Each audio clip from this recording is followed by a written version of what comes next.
between these two fine football teams. It's a cool day, temperature 30 degrees, the relative humidity 60%, the wind out of the west-northwest at 5 miles per hour, and according to the weatherman, it might increase as the afternoon wears on. The Bears won the flip of the coin they have elected to receive. The Packers will be kicking from left to right, north to south. This broadcast is authorized under broadcasting rights granted by the National League Football Club of Green Bay and is solely for the entertainment of our listening audience. Any publication, rebroadcast, or other use of the descriptions and accounts of this game without the express written consent of the National League Football Club of Green Bay is prohibited. Now, in just 1 minute, Gary Bender will be here with the starting lineups and the play-by-play on this, the Green Bay Packer Football Network. You know, if you looked at a cross-section, see your Enco retailer and see him this week.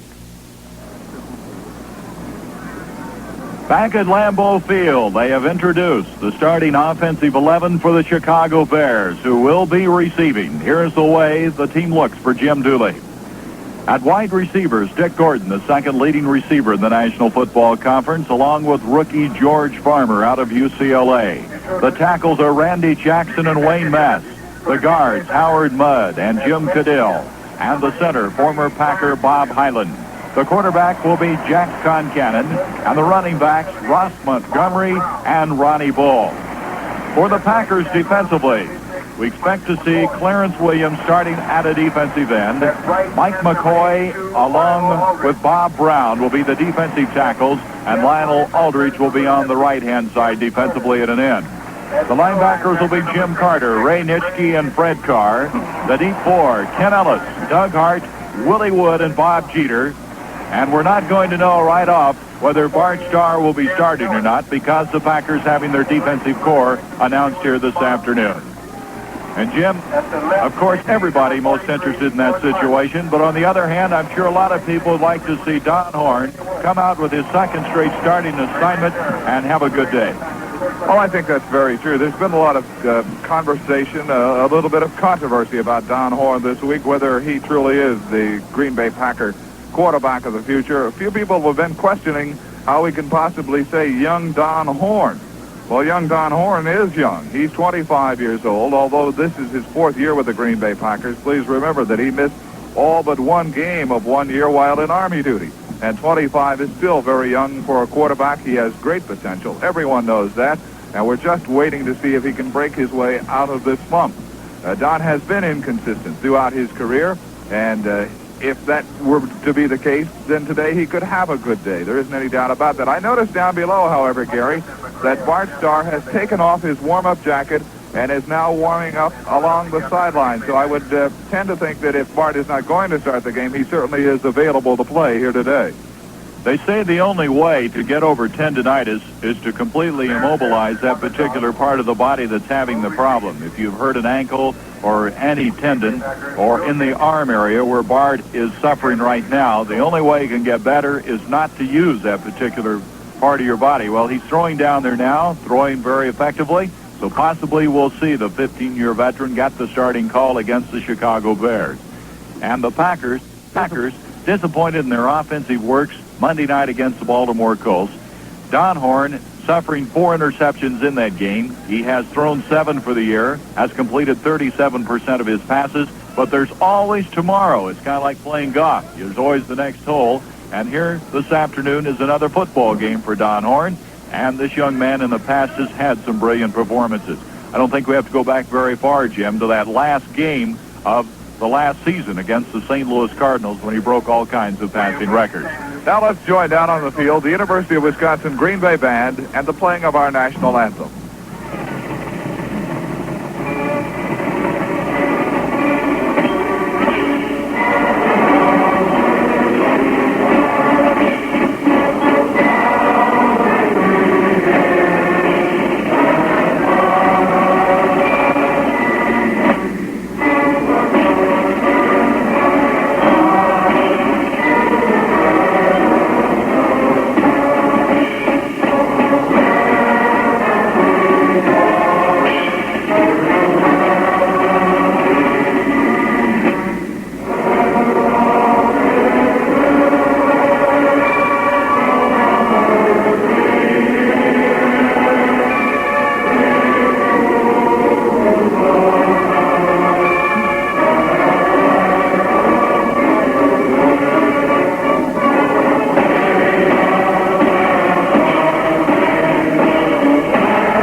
of the United States of America, and to the republic for which it stands, one nation, under God, indivisible, with liberty and justice for all.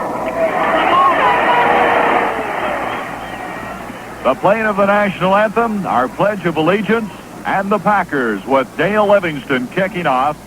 Set it up defensively. They'll be moving the ball from left to right as they boot it.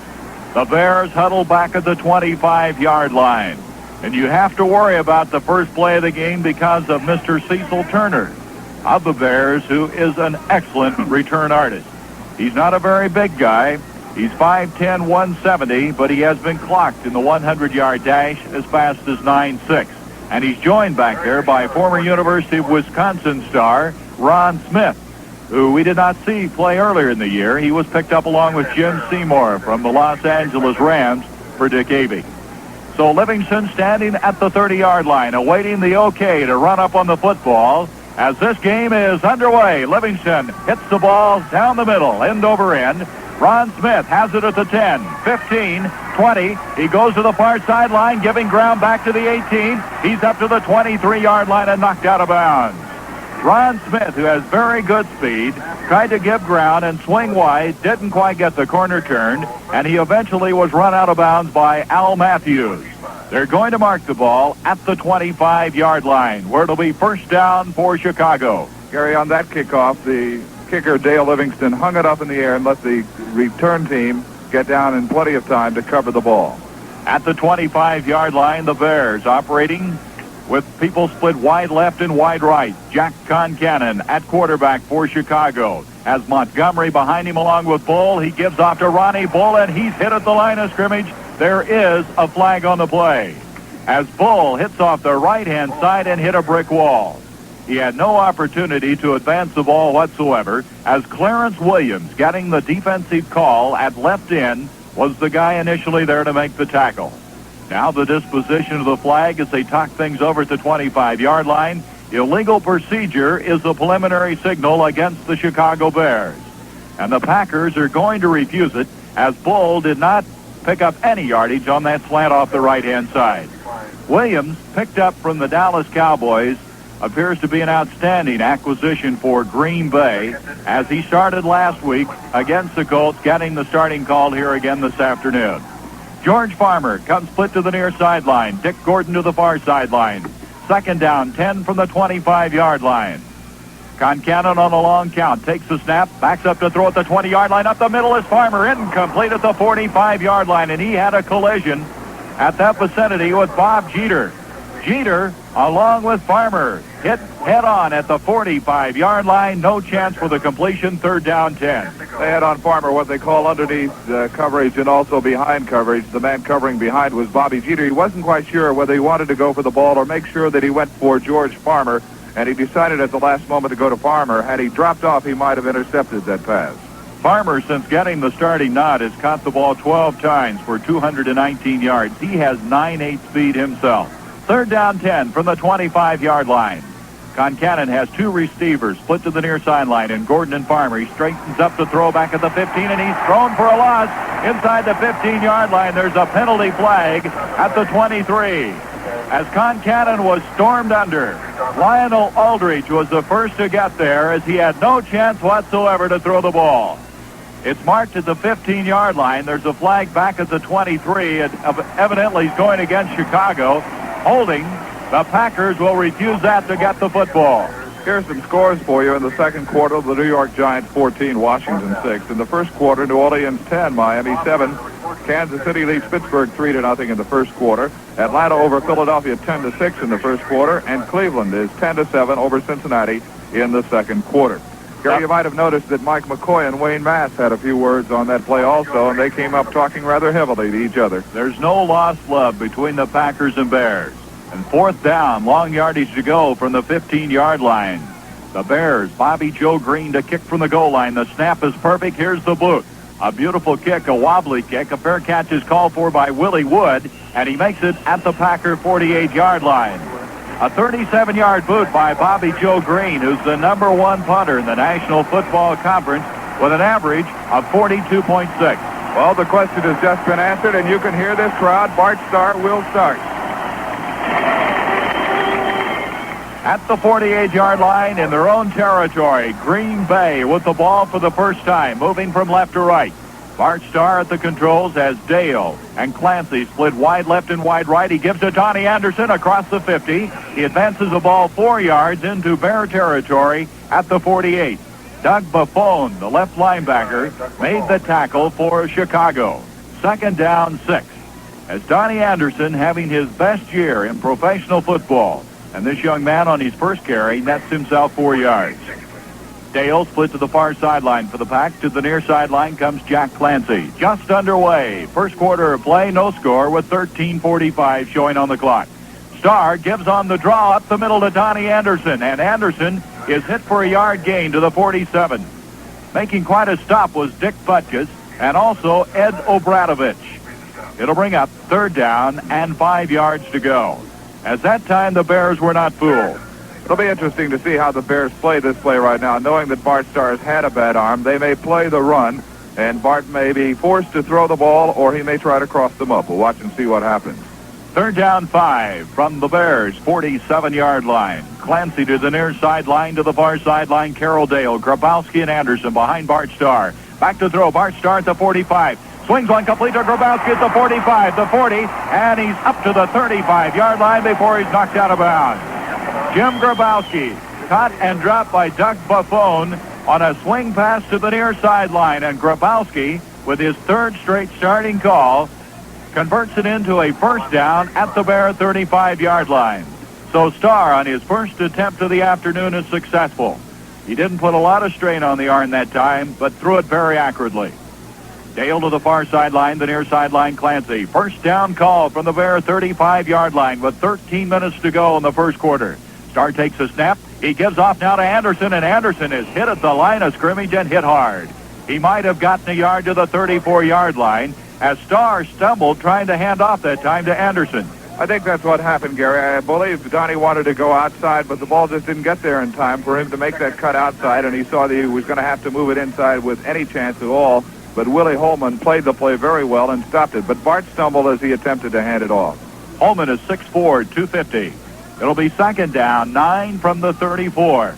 Starr straight back to throw at the 40-yard line. Up the middle, it is complete to Hilton at the 20-yard line, and he advances it to the 17. John Hilton, who caught 2 passes in that drive against the Colts last week, goes up high and brings it down for a first down at the Bears' 17-yard line. Joe Taylor made the stop after a 17-yard completion. Hilton at 6'5" really goes up in the air for the ball. That's typical of the 2 plays that he caught against the Baltimore Colts in the scoring drive of the Packers last week, Gary. Across the middle and down. At the 17-yard line, first down. Clancy to the near side, Dale to the far side. They split the backs of Grabowski and Anderson. Starr on a long count. Waiting for the snap from Malcolm Walker. Has it, gives it to Grabowski, and Grabowski goes for 2 yards to the 15-yard line. Hitting off the right-hand side, Dick Butkus, Doug Buffone combining to make the tackle. A pickup of 2 yards, 2nd down, 8 for the Packers. Grabowski ran into a guy that many people run into frequently, Dick Butkus. Phil Bankston said we'll just have to block him if we're going to be successful at all today, as he is the guy that continually jams up the offense. 2nd down, 8 call from the 15-yard line of Chicago. 11-19 showing in the first quarter. No score. The Packers on the move. Bart Starr, play action fake. Back to throw. Looking the far sideline. Down there is Dale. Incomplete. Dale in the end zone. Turned the wrong way. Tried to look the other way and could not get to the ball. Benny McRae defending for the Bears, but mighty close. And immediately when Dale turned, he knew he had done the wrong thing, and he knew where the ball was going, Gary, and he came very close to catching it anyway. He made that turn right finally, and the ball just went through his hands. He didn't quite get them up quickly enough, but he knew where the ball was going to be because he saw Bart throw it, and that is experience. He just made the wrong turn in the beginning. But Starr threw the ball very well, which would indicate that the arm seems to be coming around. 3rd down, 8 from the 15-yard line. Starr back to throw again at the 25. Sets up the screen. Complete to Grabowski at the 15. 10-yard line. He'll be short of the first down as he advances it for close to a 5-yard pickup. The ball will be marked at the Bear 10 as Dick Butkus line back to make the stop. It's 4th down, 3. And to the near sideline, Dale Livingston gets the word. He's coming in for the field goal attempt. He'll be escorted on by Flanagan, Bob Brown, Mike McCoy, and Bill Hayhoe. They've been working all week, Jim, on getting Livingston to kick the ball quicker in hopes that he can avert a blocked field goal attempt. Well, just as long as he doesn't forget to kick it straight. At the 10-yard line from the left hash mark is where the ball is marked, and this will be an 18-yard attempt. Bart Starr to hold. 10:23, the clock running. The ball's down, the kick's on the way, and over in, and Dale Livingston gets it. And the Packers take a 3-0 lead with 10:20 to go in the first quarter. This is the Green Bay Packer Football Network. You probably feel that borrowing money is a personal matter. And that's the policy at Thorpe, a company whose business it is to handle your money needs without making it everybody else's business. There's no reason to go to your friends or fellow employees. You simply come to Thorpe and arrange for a prompt, paycheck-tailored loan with completely personal attention. In fact, with just your own signature alone, you can establish credit for borrowing up to $1,000. And our records show that when you apply for a signature loan, you're very likely to get it. At Thorpe. Thorpe makes it happen today.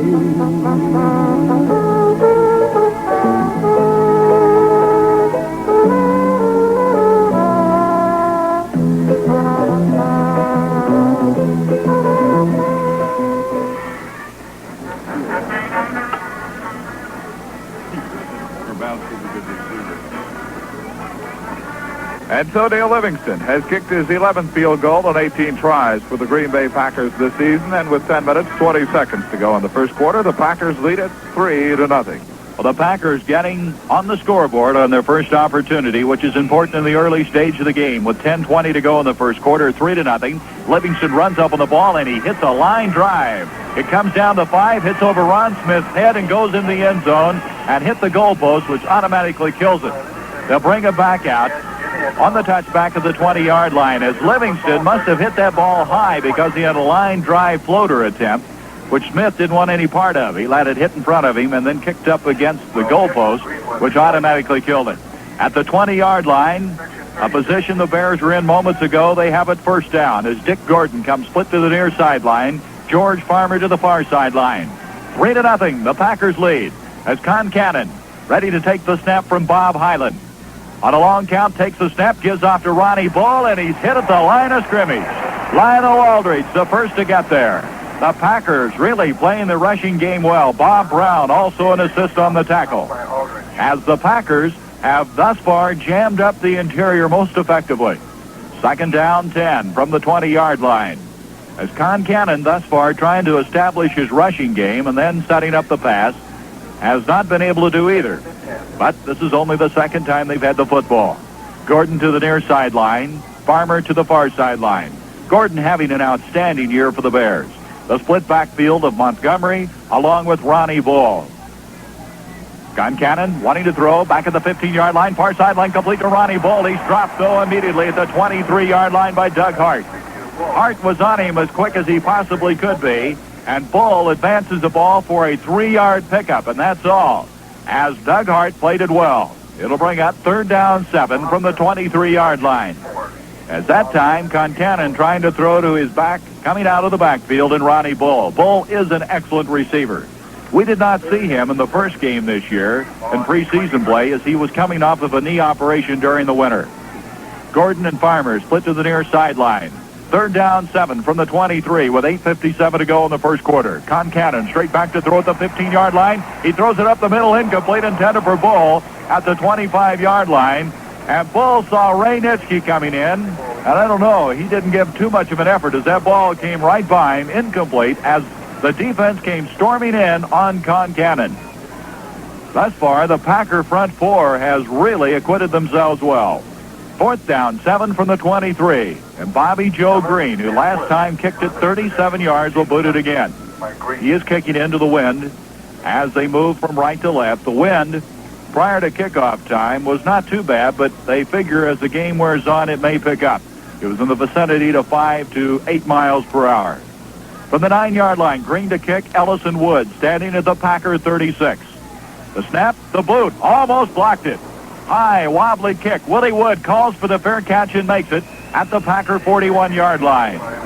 That kick by Green almost blocked, but not quite, and the Packers now have it at their own 42-yard line. The man who came pouring through on Bobby Joe Green was Kevin Hardy, and Kevin got in there very quickly. He hit, actually, Green after the kick was away, but he certainly didn't hit him very hard, and the official standing right there shaking his head no when the contact was made. A 35-yard kick that time by Green. No return. Both have been fair caught thus far at the 42-yard line. Bart Starr still at the controls. He gives off to Donnie Anderson. He steps his way up across the 45 to the 46-yard line. George Seals, the Missouri graduate, making the stop for the Chicago Bears. Seals played offense for the Bears until last year, but has been moved to the defensive corps. The ball marked at the 46-yard line, a pickup of 4. Second down 6. Anderson, the last time, getting some good blocking up the middle, but Seals reacting well as he made the penetration through the first line of defense. At the 46, they come out with receivers wide left, wide right. I give it to Grabowski, and straight ahead he comes across the 50-yard line down to the Bear 49. Straight ahead football. They're a yard short of a first down. It'll be third down. That was Leroy Cappy, who was underneath, and Dick Butkus was on the top of it. So Butkus and Grabowski, who were teammates for a while at Illinois, get a chance to meet each other again. And now we have a change on this short yardage situation. Rich McGeorge comes in, and Jack Clancy will go out to give a little extra blocking in the line. It's done by practically every team in the National Football League now. Third down, a yard. They're at the Bear 49. They need to advance to the 48-yard line. Everybody in tight this time. The set running backs, Grabowski and Anderson. Bart Starr in a long count. Gives off to Grabowski. He has the first down as he comes up to the 45-yard line. Grabowski that time had to angle to the outside as there was no running room up the middle. He did an excellent job of doing so and moved it to the 45. Doug Buffone made the tackle for the Bears. But it's a first down for Green Bay, who moved up the middle on all 3 plays to pick up that first down.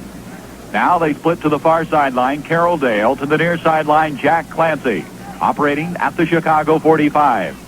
Grabowski Anderson split in the backfield at the 6:41 mark. The Packers leading 3-0. Straight back to throw by Starr. Up the middle, Clancy's got it at the 30. He's the 25-yard line. Jack Clancy advances the ball for a first down to the Bear 25-yard line. Gary Lyle, a safety, made the tackle for the Bears as Starr threw it on the button. Bart is throwing the ball very well so far. The pinpoint passing. He hasn't had to throw it hard except for one time. A first quarter score, Gary. Detroit Lions 3, the Minnesota Vikings nothing. Also in the first quarter, San Francisco leads Houston 7-0. Kansas City has increased its lead over Pittsburgh to 10-0 in the second quarter. At the 25-yard line, a 20-yard completion. First down. Clancy to the near side, Dale to the far side. 6 minutes to go in the first quarter. Play action fake. Back to throw Starr. The near sideline. Clancy's got it, and he's knocked out of bounds. They said he did not have possession before he went out. He was knocked out of bounds by Butch Davis. Now, the ruling on that is if somebody else knocks you out of bounds and you do not go out on your own power, they rule a completion, but they said he did not have it in far enough. Ray Wyteka and Bob Snelker all the way down to the 25-yard line talking with that official back there. It did appear from this angle, Gary, that had he been able to come straight down, he would have been well in bounds, but he was bumped out of bounds by the defender. And he did not, it appeared, go out on his own volition as he was knocked out and then knocked out in a hurry. But it's second down 10 from the 25. Clancy split to the near side, far side. Dale, Starr to throw, complete to Carroll Dale, far sideline, 15, and knocked out of bounds at the 13-yard line. Benny McRae clotheslined him and drilled him out at the 13-yard line, but that's enough for a first down. 10 seconds for station identification. This is the Green Bay Packer Football Network.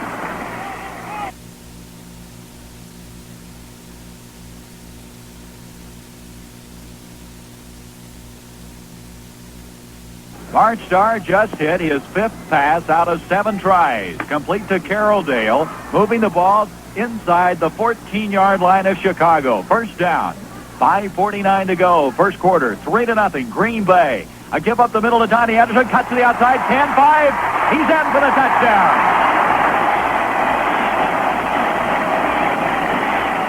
Donnie Anderson showing his ability to cut and turn it on. Went inside, then went to the far sideline, turned it on, and went in on his feet for the touchdown. A beautiful run by Donnie Anderson, who just seems to get better every game.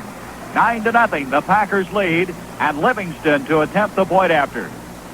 Anderson has done it all this year. Kicking-wise, receiving and running the ball. And that time he made some move on the left-hand side against that defensive wall of Chicago. Livingston to kick, Starr to hold. The ball's down, the kick's up. It's good. And with 5:43, it's now the Packers 10, the Bears nothing. This is the Green Bay Packer Football Network.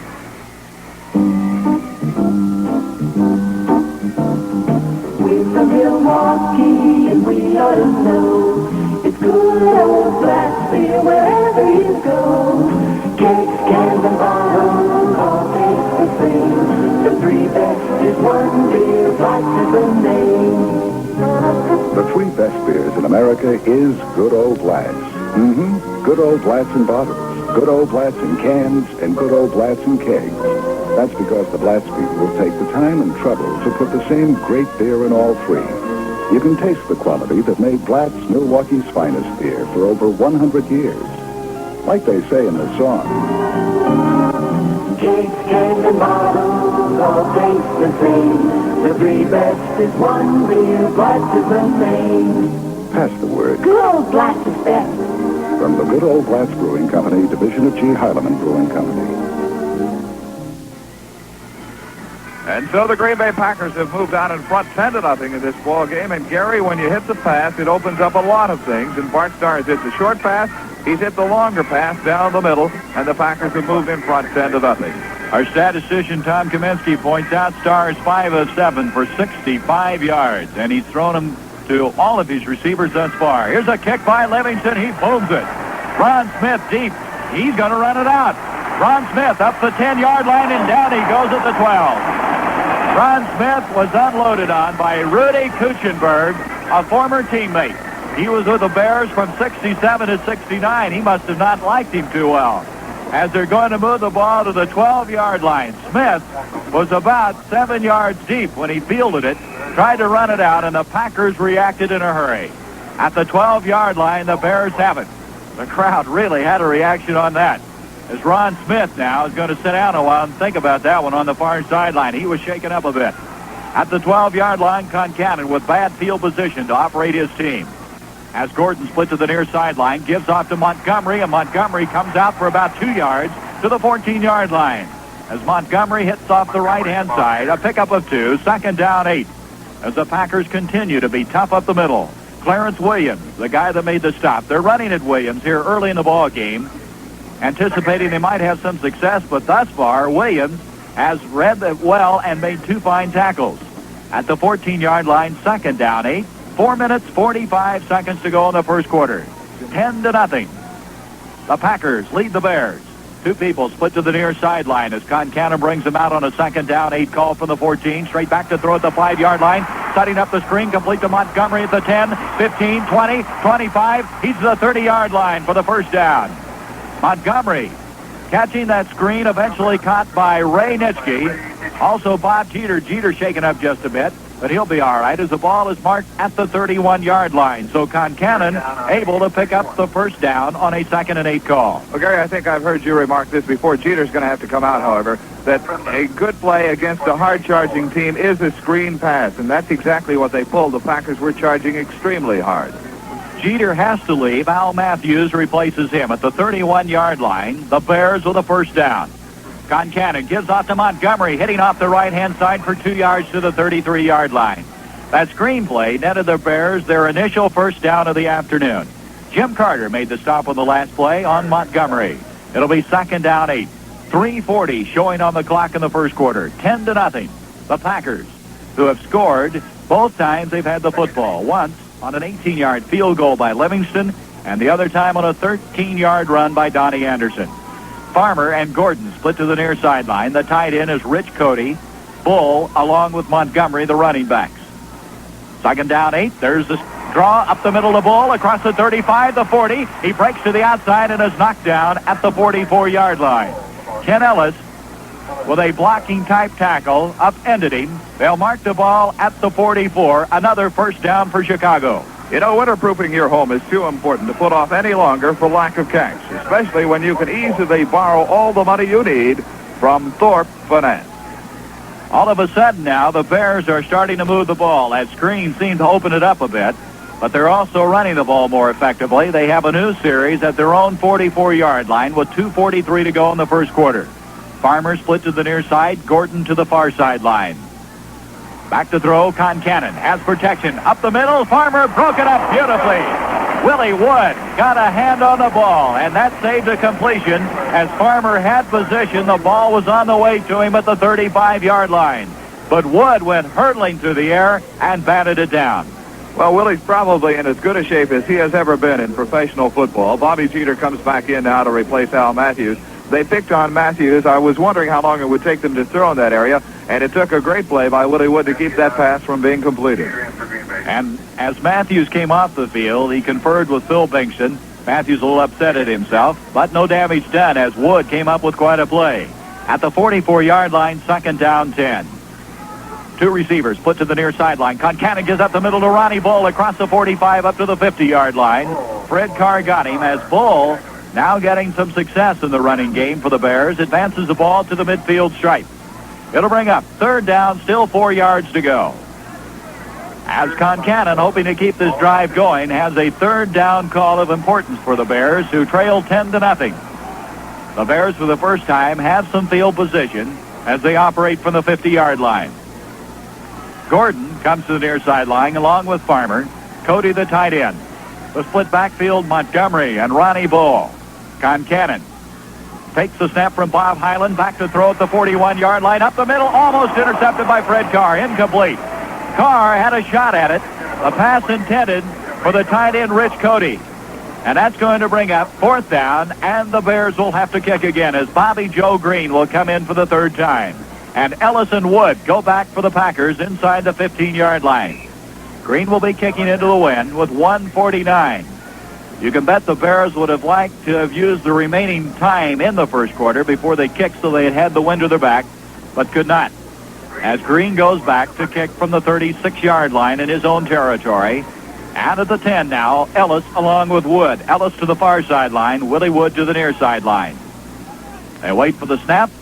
The snap is perfect. The kick by Green, he gets it underway. A wobbly kick, fair catch called for and made by Willie Wood at the 19-yard line. And that's where the Packers will set up shop, as Wood now has had to call for the fair catch on 3 times. You know, the new Atlas PhD battery starts your car PDQ with 78 heavy-duty plates. That's 12 more than ever before. See your Enco retailer for an Atlas PhD battery right now. 1 minute, 43 seconds to go in the first quarter. The Packers leading 10-0, and the defensive unit for the first time this afternoon tested a little bit by the Chicago Bears, but they held on that pass up the middle. Concannon wanted to throw it a little quicker than he was able to, and then Fred Carr almost picked it off, but not quite. And the Packers have had the football twice this afternoon. They got a field goal the first time and a touchdown the second under the leadership of quarterback Bart Starr. The sun is shining brightly here at Lambeau Field. It is a very pleasant football day. The temperature in the very low 30s, but people in the state of Wisconsin know how to dress for football games. And Gary, I've noticed that you've caught on rather quickly with a fur collar and a coat. And that's the kind of weather that the football fans here enjoy very, very much, and most of them are quite comfortable in the stands today. Survival of the fittest, Jim. At the 19-yard line, the Packers will get the football for the 3rd time. They've converted into points the first 2 times under the direction of one of the all-time greats, Bart Starr. They huddle back at the 10-yard line. Dick Himes, Bill Luke, Gail Gillingham, Francis Pay, the interior of that offensive core. Clancy split to the near sideline, the far sideline. Dale, John Hilton is the tight end. Bart Starr gives off to Grabowski, and he's hit as he comes up to the 20-yard line for a pickup of 1. Grabowski hit and hit hard by Doug Buffone. Buffone out of Louisville is in his 5th year of play. He is not as highly rated, but he's playing alongside one of the greats in Butkus, but he does a very creditable job. 2nd down 9 from the Packer 20. Clancy again split to the near sideline, Dale to the far sideline. There's 1:16 left to go in this quarter. The Packers with the wind to their back. Grabowski, Anderson split in the backfield behind Bart Starr. Butkus looked like he's going to blitz. There's a give out to Donnie Anderson, turning the far sideline. He slips and falls, gets up and advances it to the 26. There is a flag, however, thrown as the action was going to the far sideline. Anderson slipped but got up and advanced it for about 2 more yards. Bill Staley then pounced on him to be sure he didn't go any further. They're going to mark the ball in the vicinity of the 25-yard line. Evidently, the penalty going against the Packers as they back up to the 10-yard line, and they're stepping it off. It's going to move the ball from the 20, and it appears to be half the distance to the goal. Let's see. No, a 5-yard penalty to the 5. It's illegal procedure. To the 15, so the penalty moving it back. Gary, what happened? The left offensive side of the Green Bay Packer line saw Butkus coming. Butkus started to come quickly, then stopped to remain on sides because the ball hadn't been snapped, but the Packer left offensive side moved, expecting him to come. And I can't say that I blame them too much. If Butkus comes towards you, I'd move too. He's not very subtle when he makes these moves. No, he's not. It's going to be second down 14 from the 15. As Clancy split to the near sideline, tail to the far sideline. Bart Starr gives on the draw to Donnie Anderson, and he goes nowhere. George Seals was back there in a hurry. A loss back to the 14-yard line as that draw evidently was expected by Chicago as they read it from the moment it developed. So now it's a third down 15 situation after losing a yard on the last play. And the Packers, for the first time this afternoon with bad field position, huddle up at the 5-yard line. Give credit to the Bears, who were able to move the ball to the 50-yard line for the first time moving the ball at all this afternoon. And now the Packers have a long yardage situation. Third down, 15 yards to go. Dale to the far side. Near sideline comes Clancy. Let's see what he'll do on the long yardage situation. He's giving off to Grabowski, turning the near sideline, gets a block across the 15. He steps his way up to the 19 and knocked out of bounds. That's the original line of scrimmage. That's a good move on the part of Grabowski. However, to get out of bounds, Gary, they were aware of the clock, 14 seconds in the quarter, and the Green Bay Packers now will have the opportunity to kick the football with the wind at their back. And so Jimmy stepped out of bounds and stopped that clock with only 14 seconds.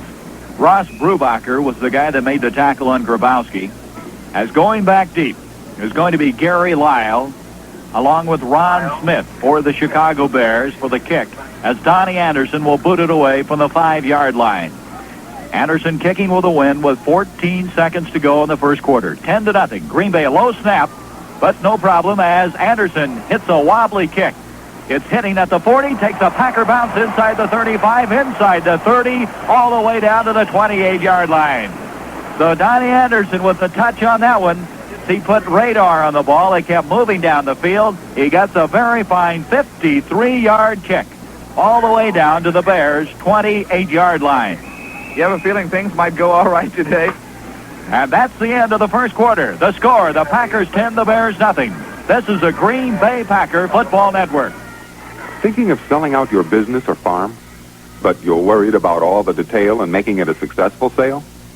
Well, just call in Thorpe's auction experts and relax. Because here's what a Thorpe auction means. Every detail taken care of for you, including appraisals and all clerking. Thorpe advertises extensively, using newspapers, TV, trade papers, radio, catalogs, and handbills to practically guarantee a real turnout of interested buyers. And very important, Thorpe's flexible financing is available right there on the spot to let your buyers bid and buy, with no advance credit arrangements needed. That way, you get paid in full the same day of the sale. There are over 125 Thorpe offices throughout the Midwest. So whatever you have to sell, machinery, livestock, buildings, or land, look in your yellow pages for your nearest Thorpe office. They'll put you in touch with the Thorpe sale manager in your area. An interesting score for you in the first quarter. Detroit has scored a touchdown, Minnesota a field goal, and Detroit now leads 10-3. New York leads Washington 14-12 in the second quarter. San Diego trailing Boston 7-0 in the second quarter, and Buffalo leads Baltimore 7-0 in the first quarter.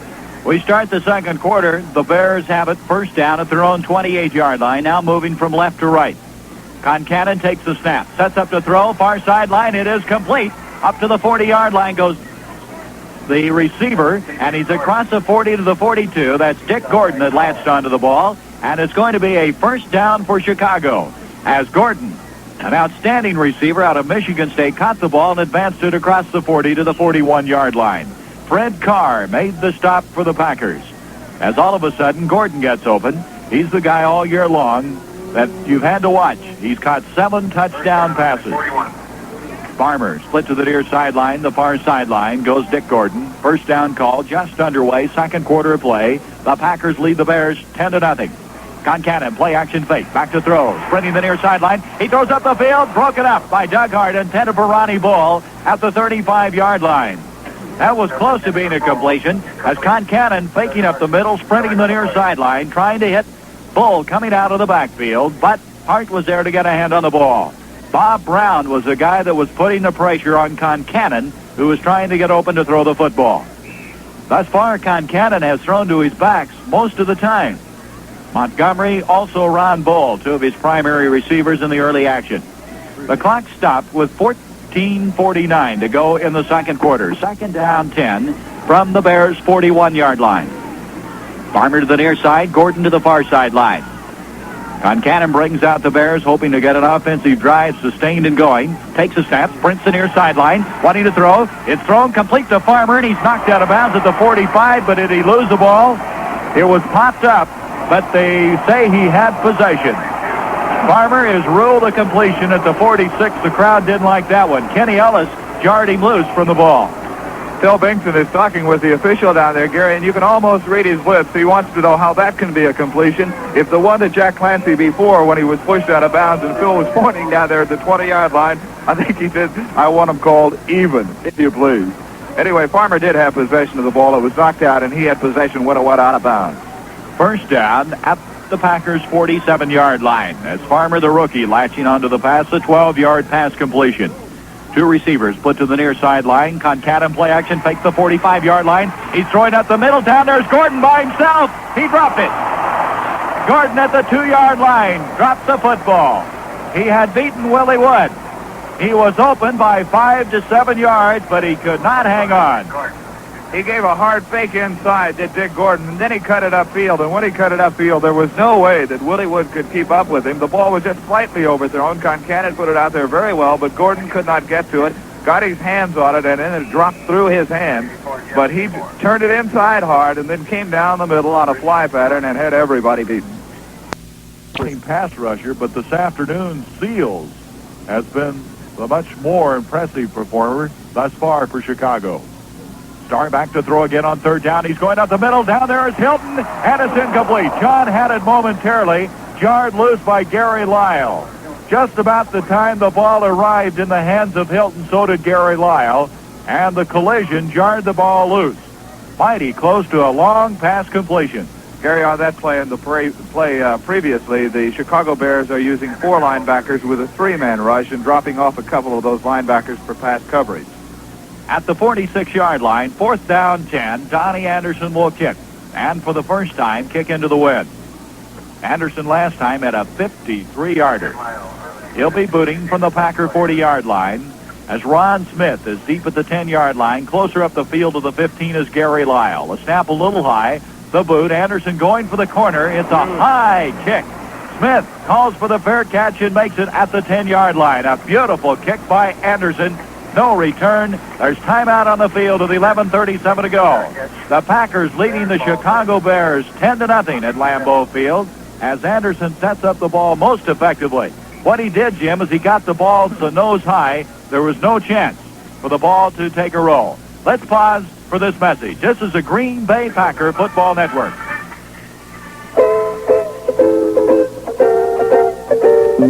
I wanna feel free. I wanna gaze into the sky and tell everybody what a lucky guy am I. 'Cause nothing worries me. Thorpe makes it happen today. Thorpe Finance, Thorpe Finance. Now you can borrow big from Thorpe, or you can borrow small, like just some cash to tide you over till payday. Thorpe will lend you all you need on payday-tailored terms, too. Thorpe makes it happen today. There are over 125 Thorpe offices throughout the Midwest, nearby and ready to serve you. Just look in the yellow pages under loans for Thorpe Finance. Once again, the Chicago Bears forced to start from deep in their own territory. Anderson that time got a 35-yard kick, but more importantly, no return as he got the ball up high, nose-wise, and it just seemed to hang in the air at about the 10-yard line. Quick pitch to Montgomery. The 10, the 14-yard line, and tripped up. Ross Montgomery trying to turn the near sideline as Jimmy Carter knocked the feet out from under him. They'll mark the ball at the 14-yard line, a pickup of 4 yards, second down 6. 10-0, the Packers lead. 11 minutes, 20 seconds to go before halftime here at Lambeau Field. On a cold day, temperature 30 degrees, but a sunny day and a capacity crowd as usual here in Packerland. The ball now at the 14-yard line. Jack Concannon operating his team, moving from left to right. A give to Montgomery across the 15. He's up to the 17-yard line. A pickup of 3. He was slammed down and slammed down hard that time by Bob Brown. So with 10:51, it'll be third down, still 4 yards to go for Chicago.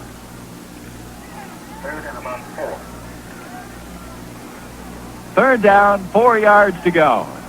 10-0, Green Bay on top of the Chicago Bears, and the Bears at their own 17-yard line. Farmer comes to the near sideline, Dick Gordon to the far sideline. In the slot position, Montgomery. 3rd and 4 call. Concannon looking over the Packer defense. Takes the snap back to throw at the 10-yard line. Throwing the near sideline ball. It's almost intercepted by Doug Hart. Hart almost came up with it as he was cutting him off at the pass. As Ball had the ball, he thought, and all of a sudden Doug Hart interceded and did quite a job. Well, Doug had the opportunity of seeing that football the entire time it was in the air. He saw where Concannon was going to throw it. He saw where Bull was going. He went for the football, but one thing that he had to be careful of, Gary, was when he caught it, he had to come down inbounds, and I think that might have cost him the interception. He was concerned about that.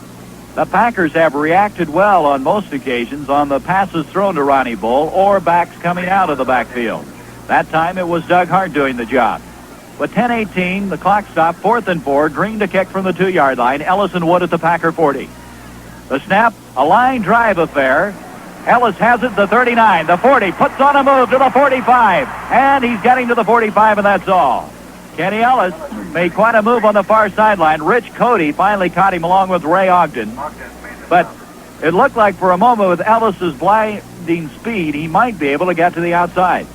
What kind of a shape is your home in?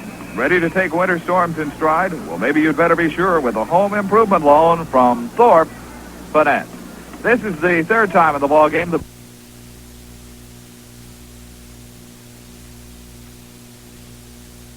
Return by Ken Ellis. The Packers at their own 45. A give to Donnie Anderson. A flag in the air, and Anderson is hit hard at the 49-yard line. But flags in the air.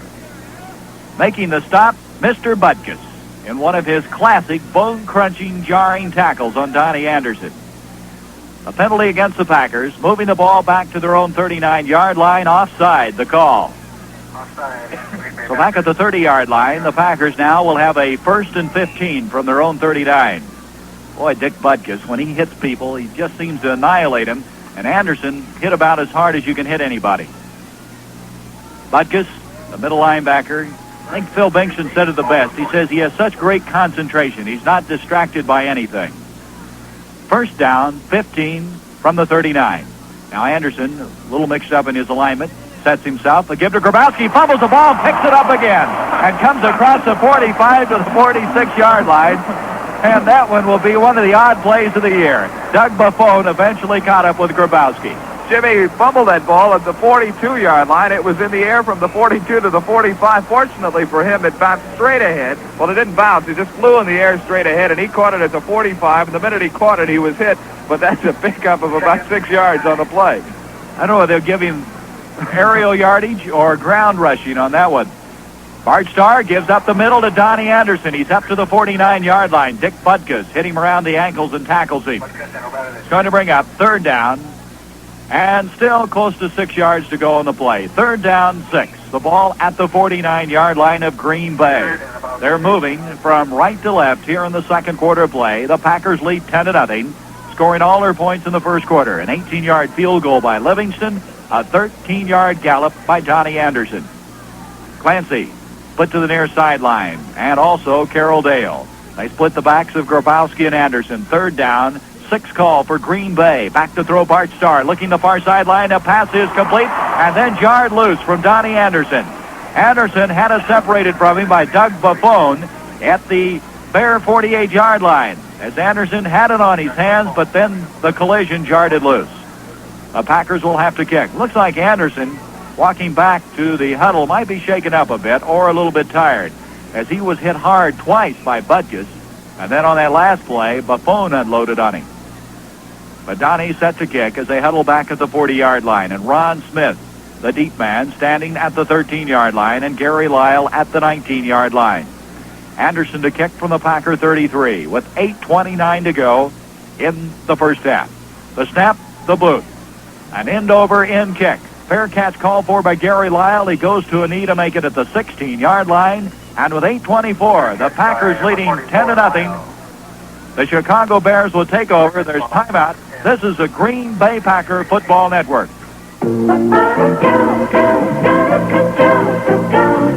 from Milwaukee and we ought to know it's good old black beer wherever you go. Kegs, cans, and bottles all taste the same. The three best is one beer. Black is the name. The three best beers in America is Good Old Blatz.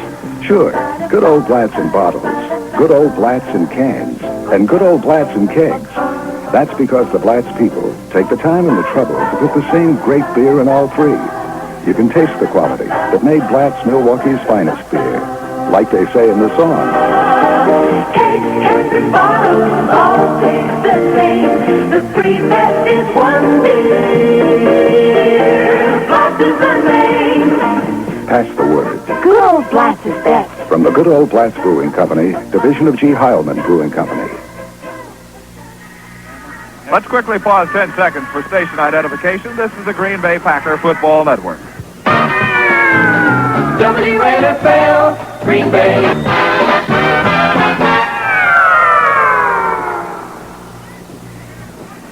The Chicago Bears, after that punt by Anderson, have the football with 8:24 to go here in the second quarter play. The ball at their own 10-yard line. Quick pitch, far sideline. Running the ball, Ronnie Bull across the 20. He's up to the 25-yard line and caught up with by Mike McCoy. McCoy grounds him, and they're going to mark the ball at the 25 as Ronnie Bull, a real workhorse here this afternoon. They've thrown to him quite a few times, and he's done most of the ball carrying. Moves the ball just short of the 25. A pickup of 9 yards, second down 1. Second and 1. Ray Ogden now comes in at a receiver position. He's a tight end. Ogden, 6'5", 225 from Alabama, and Dick Gordon will catch a breather as he goes off on the far sideline. Farmer split to the near side. Is on a short yardage situation. They want two tight ends, Cody and Ogden in. Concannon on a long count on a second down 1. Gives off the ball, and he's thrown for a loss. He didn't go anywhere. He was dropped at the 22-yard line and dropped in his tracks by Ray Nitschke. That play didn't even develop. It was stopped before it even got underway. On that running play, Ray Nitschke came up to the line of scrimmage, Gary, just as they started to snap the ball, and then he filled the hole, moved in about 2 yards, filled that hole, and the runner ran right into him, and Ray had perfect position to stop him. He didn't move once he hit Ray Nitschke. A loss of 3 yards. Third down 4. Ogden checks out. Dick Gordon replaces him, and Gordon goes split to the far sideline. Near side, George Farmer. Now Concannon will have to go to the air. Back to the 15-yard line. Throwing up the middle at the 35. Gordon did not make the catch. He tried to, but they say it hit the ground first. But there are flags all over the field. Let's see what it's all about. The flag is not around where the ball was thrown at all. It looked like the interior of all the action is what the decision is going to be all about as they're milling around at the 30-yard line. Gary, it's a 5-yard holding penalty against the Green Bay Packers. Defensive holding is a 5-yard penalty, but it's an automatic first down. And so that is the first time the Chicago Bears in 6 tries have been able to convert a third down into a first down, even though they did it by penalty. At the 27-yard line, they have new life as Gordon split to the near sideline. The far sideline, Farmer. They have only one set running back. That's Montgomery. There's a give to Montgomery, and he is hit at the line of scrimmage and is able to slide forward to the 29-yard line for a pickup of 2. Ray Nitschke there on the initial tackle. as Montgomery ran into Nitschke and then fell forward for a 2-yard pickup to the 29. Second down and a long 7. We hope you enjoy playing it by ear. Packer football is brought to you by Blatz Beer. 6.5 minutes left to be played before halftime. 10-0. Green Bay on top. Farmer to the near sideline, Gordon to the far sideline for the Midway Monsters, who thus far having a little trouble offensively. Concannon sets up to throw at the 25, far sideline, almost intercepted. Bob Jeter had it, and he would have gone all the way because nobody, including his teammates, were even close to him. Gary, that is 3 times this afternoon the Green Bay Packers have had interceptions in front of them and unable to catch the football. Some more scores in the third quarter. Atlanta leads Philadelphia 13-6. In the third quarter, Miami 14, New Orleans 10. In the second quarter, Houston 10, San Francisco 7. And in the third quarter, Washington has moved ahead of the New York Giants 19-14. After that near interception brings up third down 7. Jeter very upset with himself. Concannon threw the ball almost to Jeter and nobody else in the whole ballpark that time. So on a third down call, he backpedals to throw at the 20-yard line. Screen set up, incomplete, and Fred Carr went through as quickly as you could get through. Concannon threw the ball with Carr on top of him. That's the best way to break up a screen. Just make the quarterback throw it away, and he did. And fourth down coming up. The Bears drive stymied after picking up a first down on the defensive holding call. So Wood and Ellis go back for the anticipated kick from Bobby Joe Green. The clock shows 6 minutes, 10 seconds left to play in the first half. Green stands at the 15-yard line. He's been a busy guy thus far. 1, 2, 3, 4, 5 kicks. This will be his 6th punt of the afternoon. The Bears taking their time. A high snap. The boot by Green, a beauty. Driving Ellis and Wood back. Ellis to take it at the 20. Puts a move onto the 25, and he then is going to be wrestled down in that vicinity. He's having quite a fight with Brubacher. Ross Brubacher came flying down and wrestles him down at the 24-yard line. A beautiful kick by Green. You know, the holiday season is just around the corner with your big dinners, parties, and then Christmas. Meet your extra expenses with a cash loan from Thorpe Finance on your terms.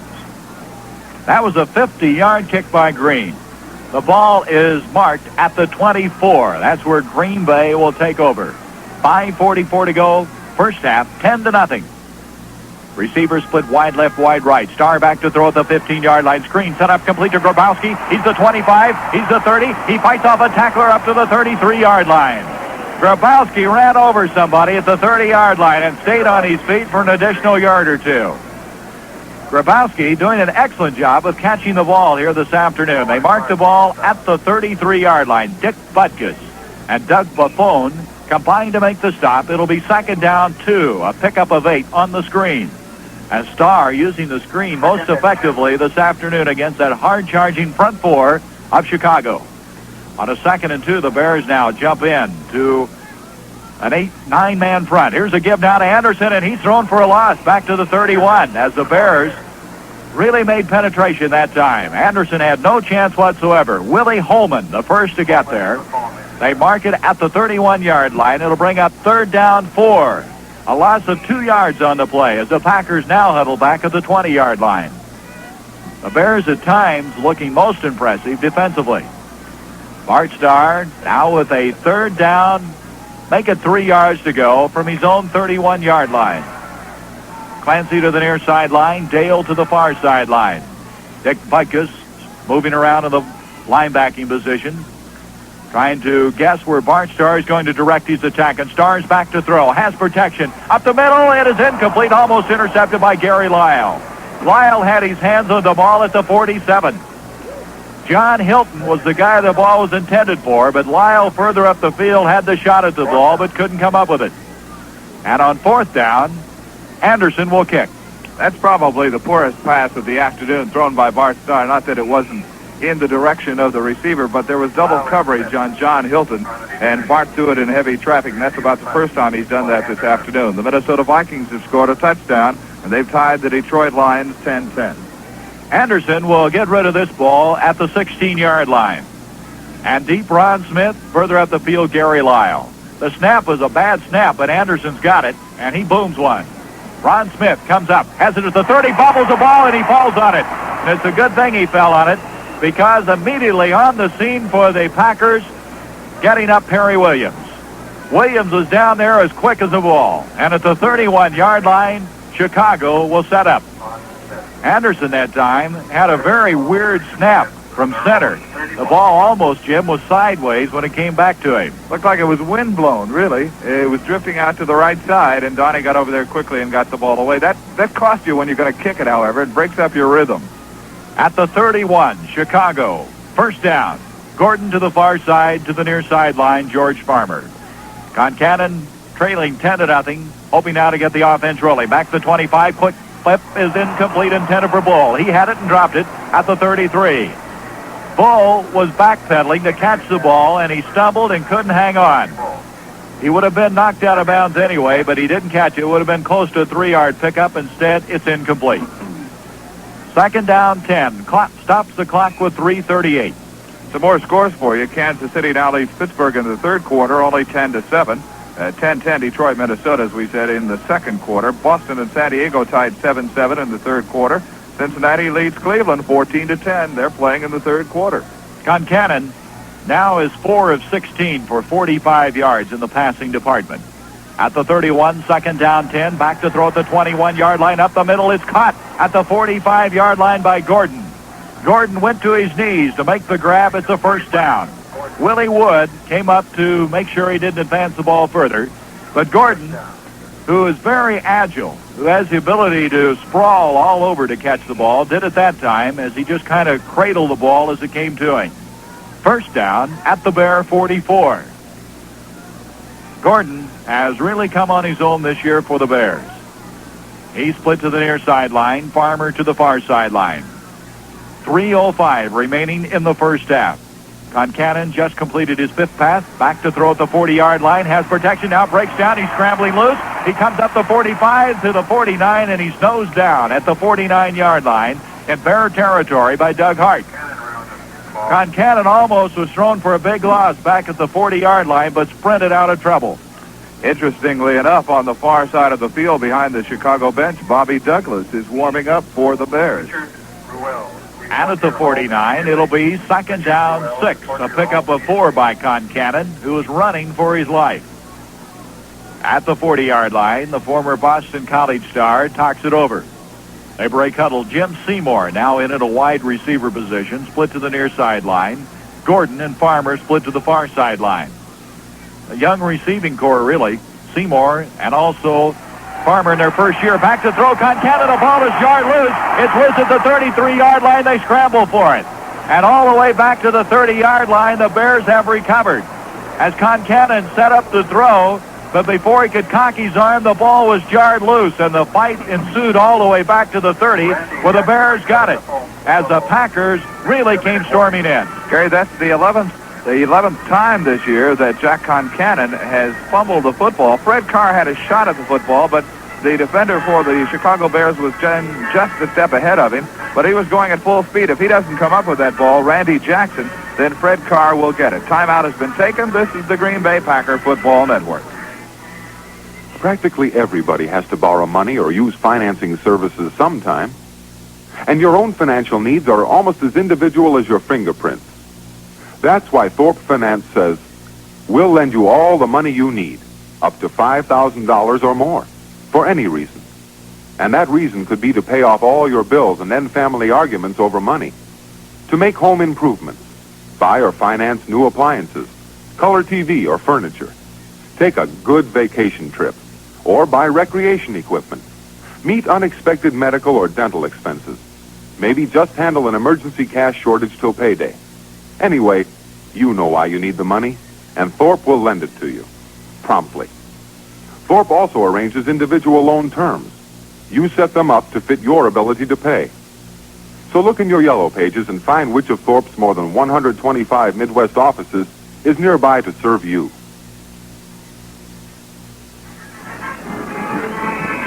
So the Green Bay Packers, with 2 minutes exactly remaining in the second quarter of the ball game, still lead at 10-0. The Packer defensive unit doing a very excellent job against Jack Concannon so far in this football game. That was a 19-yard loss on the fumble that was eventually recovered by offensive tackle Randy Jackson of the Bears. Third down, 24.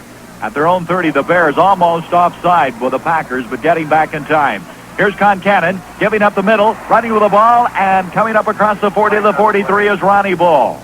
Bull getting the ball almost up to the original line of scrimmage before Willie Wood caught him. And Bull that time had a pretty good hole off the left-hand side. There is a flag on the play. As the discussion going on in the vicinity of the 40-yard line, Wood, a little unhappy about something, evidently doesn't agree with the call. It's illegal procedure against the Bears, and the Packers are going to refuse it. Willie has to make this decision. He could take the 5-yard penalty, which would give the Bears the opportunity to run one more play. But this way, the Bears will have to kick because it is now 4th down, and the Packers will get a few extra seconds on the clock, Gary, to try to get into the end zone or to get into field goal position before halftime. 1:56 left in the first half. I don't know if you noticed, but Wood is hurt a little bit. He's shaking off that hand. I thought he was upset about it. He just had a big collision on that last play. He was bent over a little bit, and now he's back for the anticipated kick at the 15-yard line. Here's the snap to Green. A good rush. He gets it underway. A high kick. Fair catch is called for and made by Willie Wood at the 20-yard line. Kevin Hardy put on quite a bit of pressure that time on Bobby Joe Green. Did a somersault as he came in trying to block the kick, but to no avail. A 37-yard kick sets the ball up at the Packer 20-yard line. 1:48 left to go before halftime. Jim Irwin will have the most entertaining halftime, so stay with it. Here's a quick pitch now to Donnie Anderson turning the corner. He gets up the 25 to the 26-yard line, knocked out of bounds, a pickup of 6. Anderson showing good outside speed. Buy Atlas Tires at your Inco retailer. Strong on safety, Atlas Tires have been around long enough to prove it. Speaking of the halftime guest, Gary, as you were, it will be the newly elected president of the Pro Football Writers Association of Wisconsin.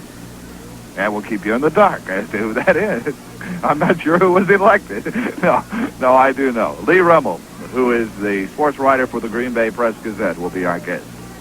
Second down 4 from the 26. Green Bay has the ball with 1.5 minutes left in the first half. Receiver split wide left, wide right. A draw up the middle to Grabowski. Picks his way up to the 26 for no gain. Trying to fight his way up the field, and former teammate Leroy Caffey wouldn't let him go any further. As he drops him, they give him about a yard pickup at the most. It'll be third down, still 3 yards to go. The Packers not huddling. They're ready to go. Bart Starr back to throw at the 20-yard line. Has protection screen complete to Grabowski at the 30. And did he get out of bounds at the 31-yard line? An excellent job that time for Grabowski for the first down as he latches onto another pass on the screen situation. Leroy Caffey made the tackle. They marked the ball at the 31-yard line. It was 1:13. The Packers now trying to move here with only a little over a minute to go in the first half. But they still have their 3 timeouts remaining. That was the key third down play, Gary. With that much time, the Bears would have had a chance to move. For the Packers, they are now 4 of 9 on third down plays. Grabowski's caught the ball 4 times for 28 yards this afternoon here in the first half. First down, Starr back to throw at the 22. He's hit, but he stays on his feet. He throws again, and then he's really hit. Incomplete to Donnie Anderson. Bill Staley really dropped Bart Starr at the 20-yard line. Those are the kind of plays you hate to see, and Bart got up a little shaky after that one. Staley was the second guy through. The first guy brushed Starr and actually hit his helmet. Bart then tried to throw to the far sideline to Donnie Anderson, but he was hit as he was throwing the ball, was short of the mark. Second down 10. The physical situation of Bart Starr, you don't want to see him even come close to being hit. But that time, Bill Staley really popped him. At the 31, the clock stopped with 1:08.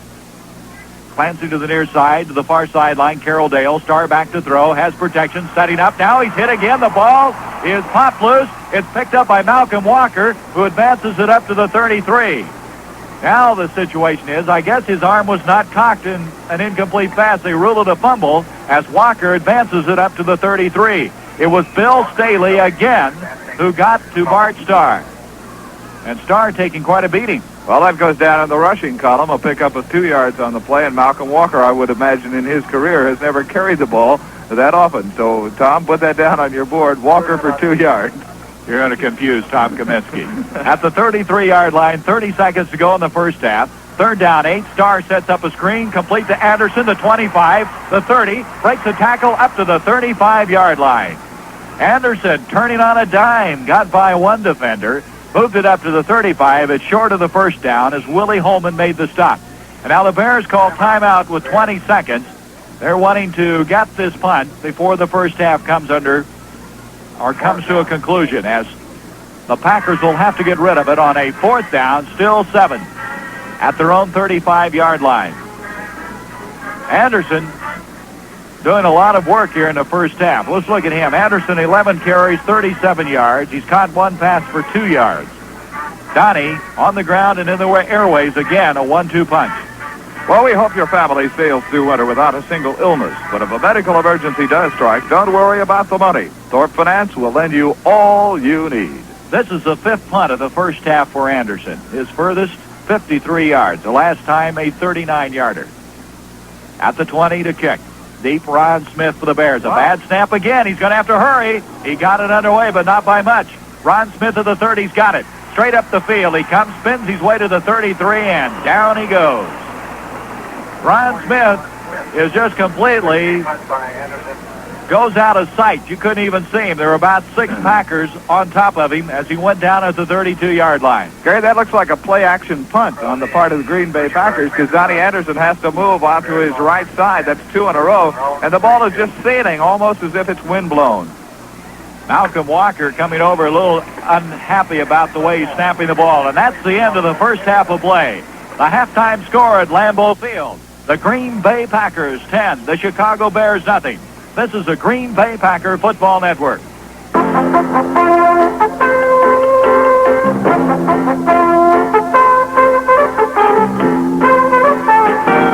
interesting fact. Most people drive for less than 20 minutes and stop and drive again. Maybe that's what you're doing right now. Well, the first few minutes you drive, the minutes it takes to warm up your car, are the dirtiest few minutes. Another interesting fact. We've blended Enco Extra to help clean up those minutes. Enco Extra starts your car fast, warms it up fast, gets it running smooth fast. And a car that's doing that is running clean fast. Enco Extra also keeps your car running clean because it contains a powerful carburetor cleaner called Vitane 7. And Enco Extra delivers smooth performance all the time you drive. It's a pretty nice little package, Enco Extra is. It runs clean, runs smooth, to help your car run clean. And that is really awfully nice for everybody. Enco Extra.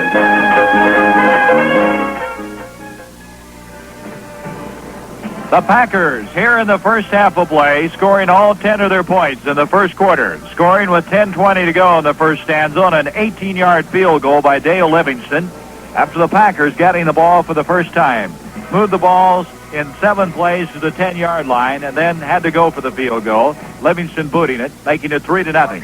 Then with 5:43 to go in the first quarter, the Packers marched the ball 58 yards in 8 plays. Donnie Anderson scoring on an end around or around the end on the left-hand side from 13 yards out. The point after by Livingston making it 10-0 in the second quarter. No score. That's how it stands at halftime, 10-0.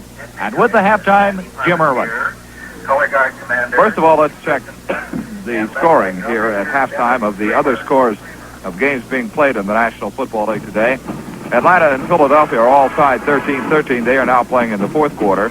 Nearing the half, the Buffalo Bills lead the Baltimore Colts 14-7. And that could be a major upset if it continues that way.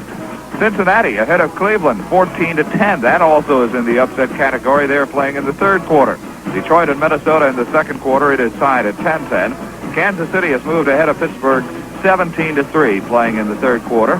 In the fourth quarter, Miami leads New Orleans 21-10. In the third quarter, Boston and San Diego are tied 7-7. And in the third quarter, Washington moving well ahead of the New York Giants 26-14 in the third quarter.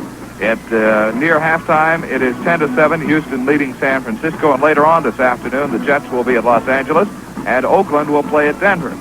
Now our halftime guest is the newly elected president. In fact, only about 2.5 hours ago, the elected president of the Professional Football Writers Association chapter in Wisconsin, Lee Remmel of the Green Bay Press-Gazette. Lee, you've seen a few Chicago Bear Green Bay Packer games in your time, and this is pretty typical of those kind of games. Well, I would say so, Jim, yes. In fact, the first quarter was a typical Bart Starr production. He moved them 42 yards in 7 plays to a field goal, and then 58 yards and another 7-play drive for a touchdown. It's a typical Starr performance. Of course, the second quarter, the Bears have tightened up defensively, and they've been covering our short pass game a little better, and also the run. I was interested in that first half of the ball game. The Packers appeared to have 3 pretty good shots at interceptions against Jack Concan, and that ball just keeps slipping away from us. That's right. Maybe it's the weather, Jim. It's only 30 degrees, so it's just pretty hard in the hands. If you look back, Lee, to all of the Bear games that you've seen, some great performances I've seen here by Gale Sayers, and I know you have too. Is there any one particular game in this series that stands out in your mind? Well, there are a couple, Jim. Some of them way back. The Bears beat us very badly here at 30-7 in the first game of 1946, and we went to Chicago for the return match. And I remember I made the trip with the team on the train, and there wasn't a sound out of anyone all the way down there, all 200 miles of it. And the next day, the Packers played a fantastic football game, yet lost it 10-7. The Bears got into Green Bay territory only twice. Once when Ed Cody picked up a fumble by Ted Pritchard, ran it for a touchdown, and the other time when they got in for a field goal. The Packers finally scored in the fourth quarter. But it was a truly great, primitive type throwback football game, an old-fashioned bone crusher. There was a pretty good game here in the opener of 1959 that you recall, I'm sure, too. Oh, that was another great one. And in fact, although the Packers had been in business 40 years at that point, that was the first time a coach was ever carried off the field that afternoon when the Packers upset the Bears 9-6 in that opening game. Lee, I talked about you being the newly elected president of the Pro Football Writers Association chapter of America here in Wisconsin. What is the association? What are your purposes for banding together? Well, one of the primary reasons is sponsoring a scholarship to our deserving college students in journalism, and we do have one right now. His name is Tim Dowling. He's in the second year of his scholarship at the University of Wisconsin, and he's a very promising young journalist. Another, the basic program we have was a sponsorship of this annual Pro Football Writers Dinner in Milwaukee, which will be upcoming this year on February 28th at the Spitzer Hotel. I know that dinner is still in the planning stages. You have any idea whom we might see there as guests? I know you have many Packer guests at the dinner. Well, that's right. Well, it will be the top award, of course, is the Vince Lombardi Dedication Award, which is voted upon by the sports writers after nominations are submitted from the publicity directors of the respective clubs throughout the league. This year, of course, there are 26 clubs who will be submitting nominations. The first winner was Doug Atkins 2 years ago, and last year, of course, it was Joe Kapp of the Minnesota Vikings. Lee, this is a tough Green Bay Packer football team to figure out. I think many of us can see signs of being an excellent football team, and yet at times we seem to break down a little bit. That's true, and I think it's probably one of the big factors, of course, Jim, is that we have so many new people on this football team. There are 16 new people on this team from a year ago. It's very difficult to infuse that many people into a ball club and expect a consistently organized performance. I think all things considered that Phil Bengtson has not really done a truly remarkable job with his football team, considering the number of new men and also the major injuries, which cost him people like Dave Robinson, who is undoubtedly the premier outside linebacker in football. You can't lose a man like him and not feel it. They've got some pretty good young people here, haven't they? Oh, I think perhaps this is if not the best, certainly one of the best rookie crops the Packers have ever had. Ken Ellis has already made people forget about Herb Adderley. Certainly he's going to get beat now and then, but overall I think he's done a really outstanding job, and he is a truly fantastic athlete. I think this boy is going to be all pro in another year or two. He's got unusual ability. Lee, I've heard the players who play alongside in the line against alongside with Mike McCoy against the other offensive units feel that Mike McCoy is going to be a good athlete in the future, too. Well, that's right. I think Ray Nitschke has paid him about as glowing a testimonial as you'll find. He said if everyone on our ball club hit as hard as Mike McCoy does, nobody would step on the field with us. Down along the sidelines, just to interrupt for a moment, some of the pom-pom girls are... they've lit the batons that they're carrying, and some of the pom-poms caught on fire, and the emergency services were brought into use to put those pom-poms out on the sidelines, and I think they have everything pretty well in control. You're not much of a problem here in an open stadium like this, but for a moment there was a little panic down there on the field. Lee, we've got some tough games coming up. 5 straight games on the road, and that's a difficult proposition for the Green Bay Packers. Oh, that's true. I was mentioning this the other day to someone else. I can't imagine having a more difficult schedule than the Packers have had this year. Not only the teams that they've had to play, but the fact they've had to play 2 Monday night games. They have a Thanksgiving Day game, and also finishing the season with 5 games on the road.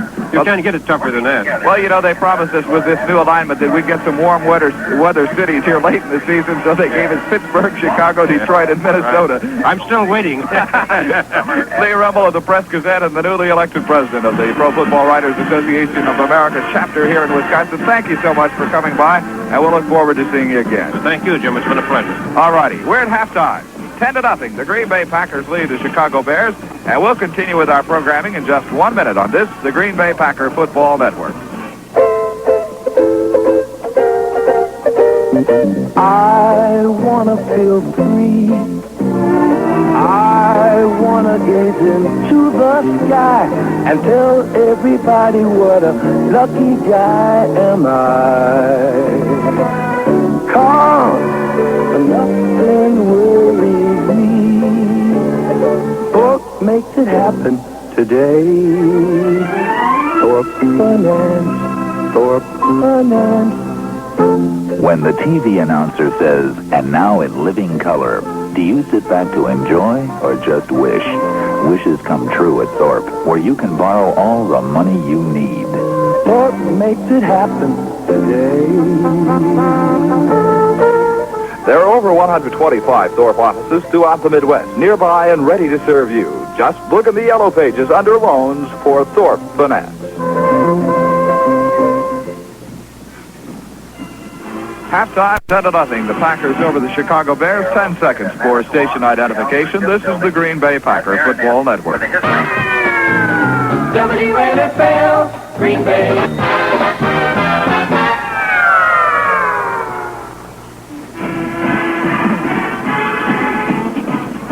Guests appearing on our show receive a $25 Terra gift certificate. Check Terra's new double knit shaped blazer. You never felt anything on you like Terra's double knit fabric. Terra blazers feature new wide lapels and special imported oversized buttons. You can see them at Johnny Walker's. And a radio from House of Windsor Palma Cigars, a blend of the world's finest filler tobaccos. Cigars with flavor so good you enjoy it even when it is lit. And an assortment of Samsonite decision games. Football, baseball, basketball, hockey, golf, mission space. All computer designed using actual game or navigational statistics. You'll actually make all the decisions with realistic play results. Exciting fun with Samsonite decision games. The end of the game on the Clem Collard, who has for the past 50 years spent time in the press box watching the Green Bay Packers, and he told me he had missed only one half of one game in his 50 years of coverage, and I imagine he'll have some interesting things to tell us on our post-game show today. The statistics of the first half: first downs, the Chicago Bears 6, the Green Bay Packers 9. The Bears had 1 first down by rushing, 4 by passing, 1 by penalty.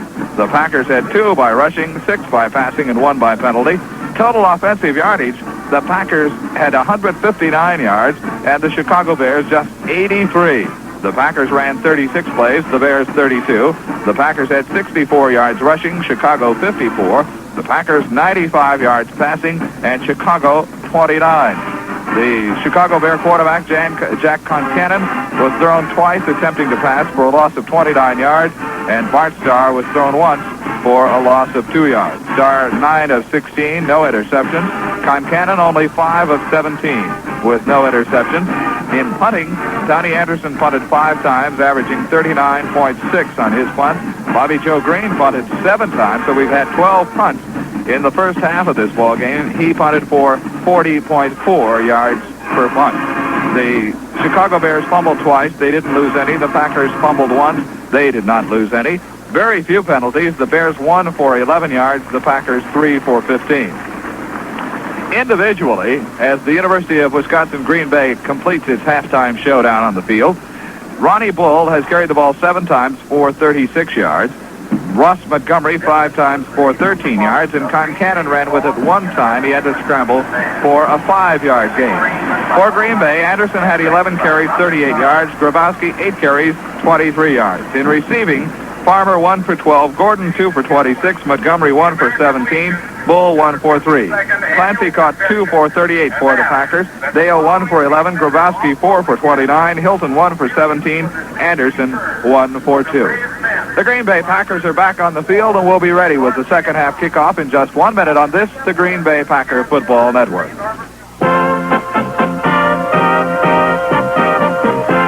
from Milwaukee and we ought to know it's good old Blatz beer wherever you go.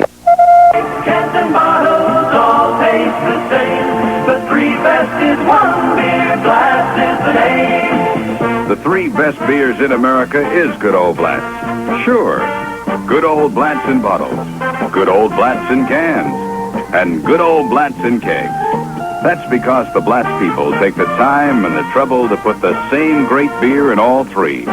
You can taste the quality that made Blatz Milwaukee's finest beer for over 100 years. Like they say in the song, Kegs, cans, and bottles all taste the same. The three best is one beer, Blatz is the name. pass the word. Good old Blatz is best. From the Good Old Blatz Brewing Company, division of G. Heilemann Brewing Company.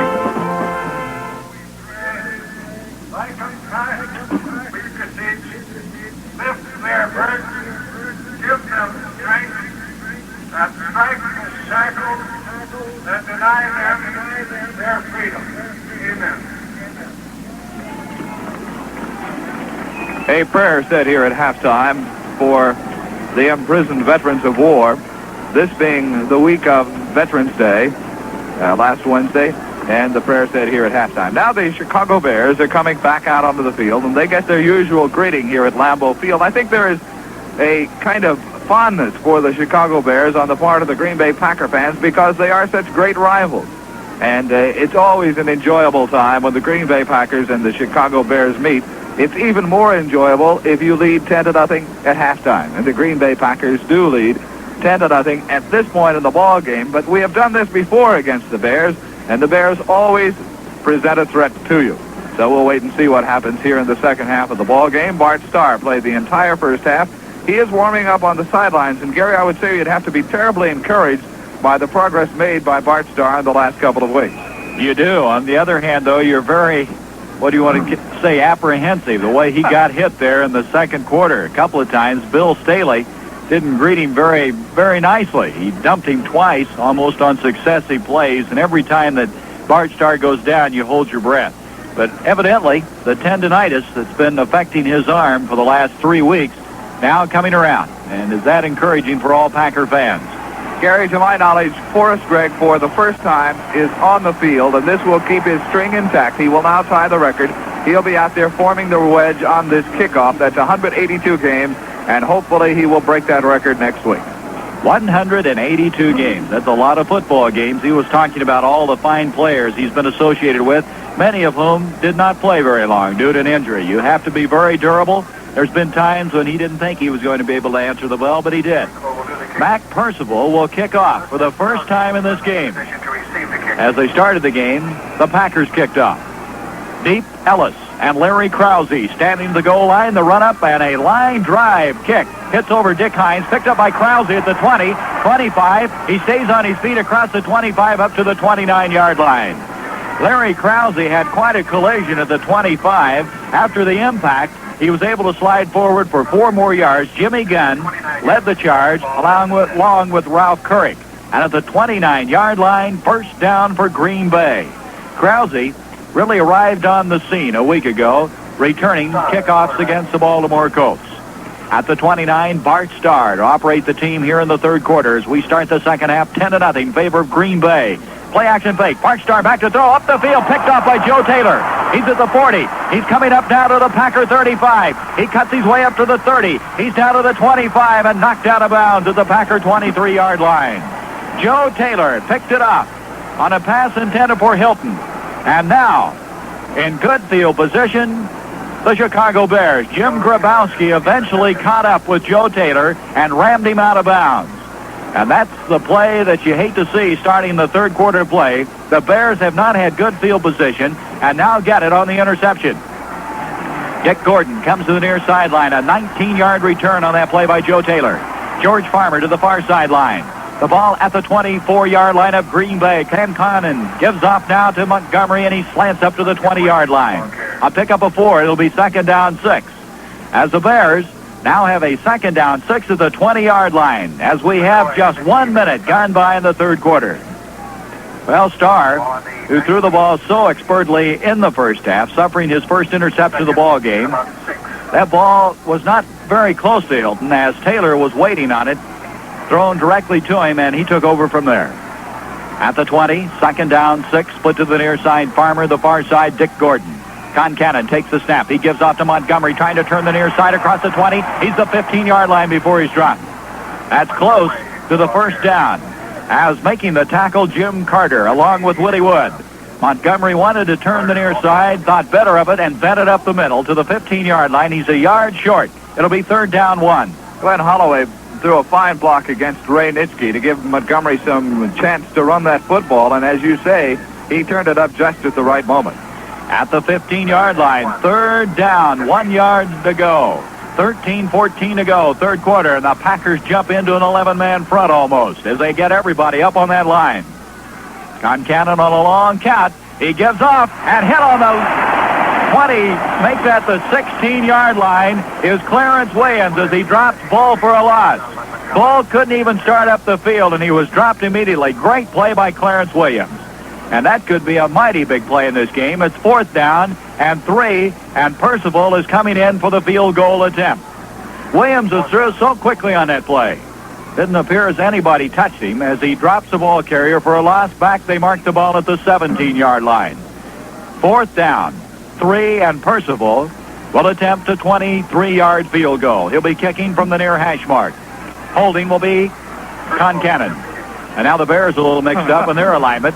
As they jump around, they'll be ready to go. Highland to snap the ball. The ball's down. The kick's on the way. End over end. It's got height. It's got distance. It's good. With 12-13 to go here in the third quarter, the Bears get on the scoreboard for the first time as the Packers now have a lead of 7 points, 10-3. Well, Willie Wood kind of felt that one might have gone off to the left side because he had a word or two of the officials, and he was jumping up and down. It was an angle shot by Mac Percival, but it is good, and so the Bears take advantage of the really first mistake of the afternoon on the part of the Green Bay Packers, and they get on the scoreboard. It is 10-3. A couple of final scores for you. The Miami Dolphins have defeated New Orleans 21-10, and Philadelphia and Atlanta finish in a tie, 13-13. I guess they couldn't get New Orleans couldn't get Tom Dempsey to kick about 9 53-yard field goals because they lose the ball game here today after their great victory last week. 12 minutes and 13 seconds remaining to be played in the third quarter, and we'll see what effect the field goal by the Chicago Bears has on the Green Bay Packers. First of all, dents the scoring column. It's 10-3 after the interception by Taylor set the ball up at the 20-yard line. And the Bears, an opportunist here in the third quarter, able to convert into 3 points. But the big play thus far was that play by Clarence Williams. On a fourth down 1 call, Williams was able to slam Bull down for a loss of 2, and made them instead go for the field goal, as it appeared as though they might be marching goalward for a total of 6 points. First of all, to kick off again from left to right. 12-13 to go, third quarter. The run up on the ball, he hits a boomer. Kenny Ellis waits, has it at the 2-yard line. He's up to 10, 15, 20. He breaks it up to 25, and he's dropped at the 26-yard line. Ken Ellis straight up the field, advances the ball to the Packer 26. That's where Green Bay will set up shop. Mac Percival, who kicked off, made the tackle. And now the Packers with a 10-3 lead need to get going offensively. Joe Taylor momentarily turning this game around with the interception. The Packers now only leading by a touchdown. To the near sideline, split out is Dale. There's a quick pitch to the near sideline to Tony Anderson trying to turn the corner. He now comes up to 25, breaks the tackle, and up to the 29-yard line. Anderson running with a lot of authority, eventually knocked out of bounds by Bill Staley along with Dick Butkus. A pickup on the play of 3 yards. It'll be second down 7. Gary, I think we pointed out in the pregame, but maybe not just a moment ago, that interception by Taylor is only the second one for the defensive backfield for the Chicago Bears this entire season. The others had been by linebackers. But it came at a very inopportune time as far as Packer fans are concerned. Second down, 6 call from the 29. Clancy to the near side, the far sideline, Carroll Dale. Give straight ahead to Jim Grabowski across the 30, and he weaves his way up close to the 34-yard line. He is short of the first down as Leroy Caffey made the tackle for the Bears along with Ed Obradovich. And now it's going to bring up still 2 yards short of the first down. Third down, 2. They need to advance the ball just across the 35-yard line. Make it third down a long 1. As the ball is resting at the 34-yard line, the Packers huddle at the 25. 11-13 to go. Third quarter, 10-3. The Packers lead the Bears. Starr splits the backs of Anderson and Grabowski. On a long count from Malcolm Walker, takes the snap. He gives to Grabowski. He spins across for the first down as he comes up to the 38-yard line. He was hit at the line of scrimmage, but with a good spinning move, able to pick it up. Doug Buffone, the linebacker, made the stop for the Bears, but not until Grabowski made it. Good job by Grabowski, who has certainly filled in well for the injured Travis Williams. Against the Colts, playing well, also against the 49ers, and here today.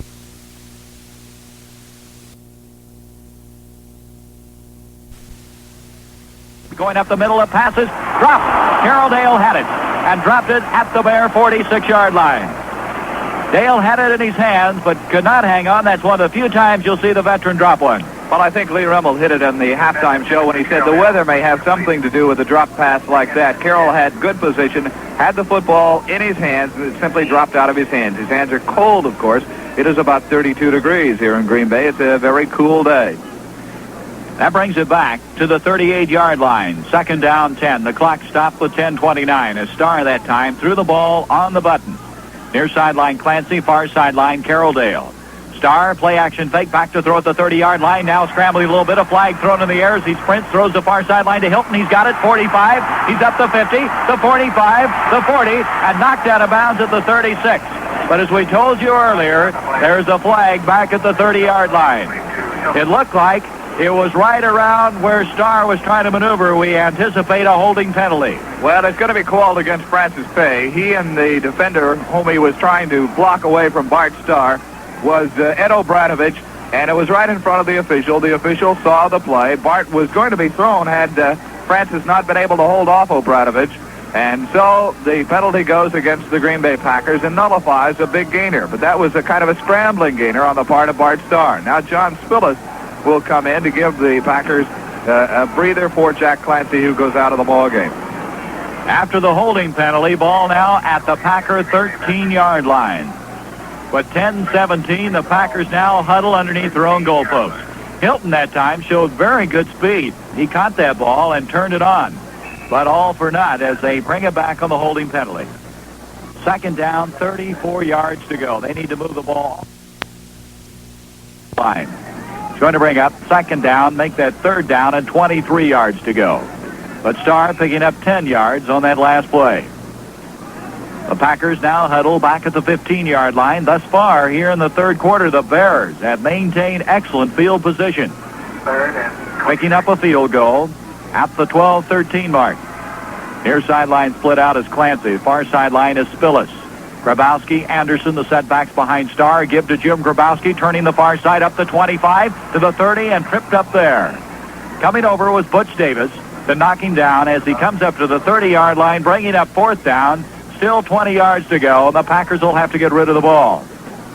As going back will be Ron Smith for the Bears, along with Gary Lyle. Smith, the deep safety, at the 30. They'll be kicking into the wind, which really does not seem to have increased in velocity as this game has worn on. We anticipated that, but I don't believe so. It might be a little colder, if anything, but the wind's still at about 5 to 8, 10 miles per hour. At the 15, Anderson to kick. And a whistle blown before anything develops. I don't know what that's all about. The official now discussing things. Evidently, somebody in the interior, Jim, doing something not quite up to the rules, and it's against the Bears. A 15-yarder. Somebody in that Bear line is calling signals somewhere, I think, the way the official was interpreting that. But now they're going to bring it back to the line of scrimmage, which is the 30-yard line, and they'll walk off just 5 yards on the call, and let's see what that play will be. Illegal procedure.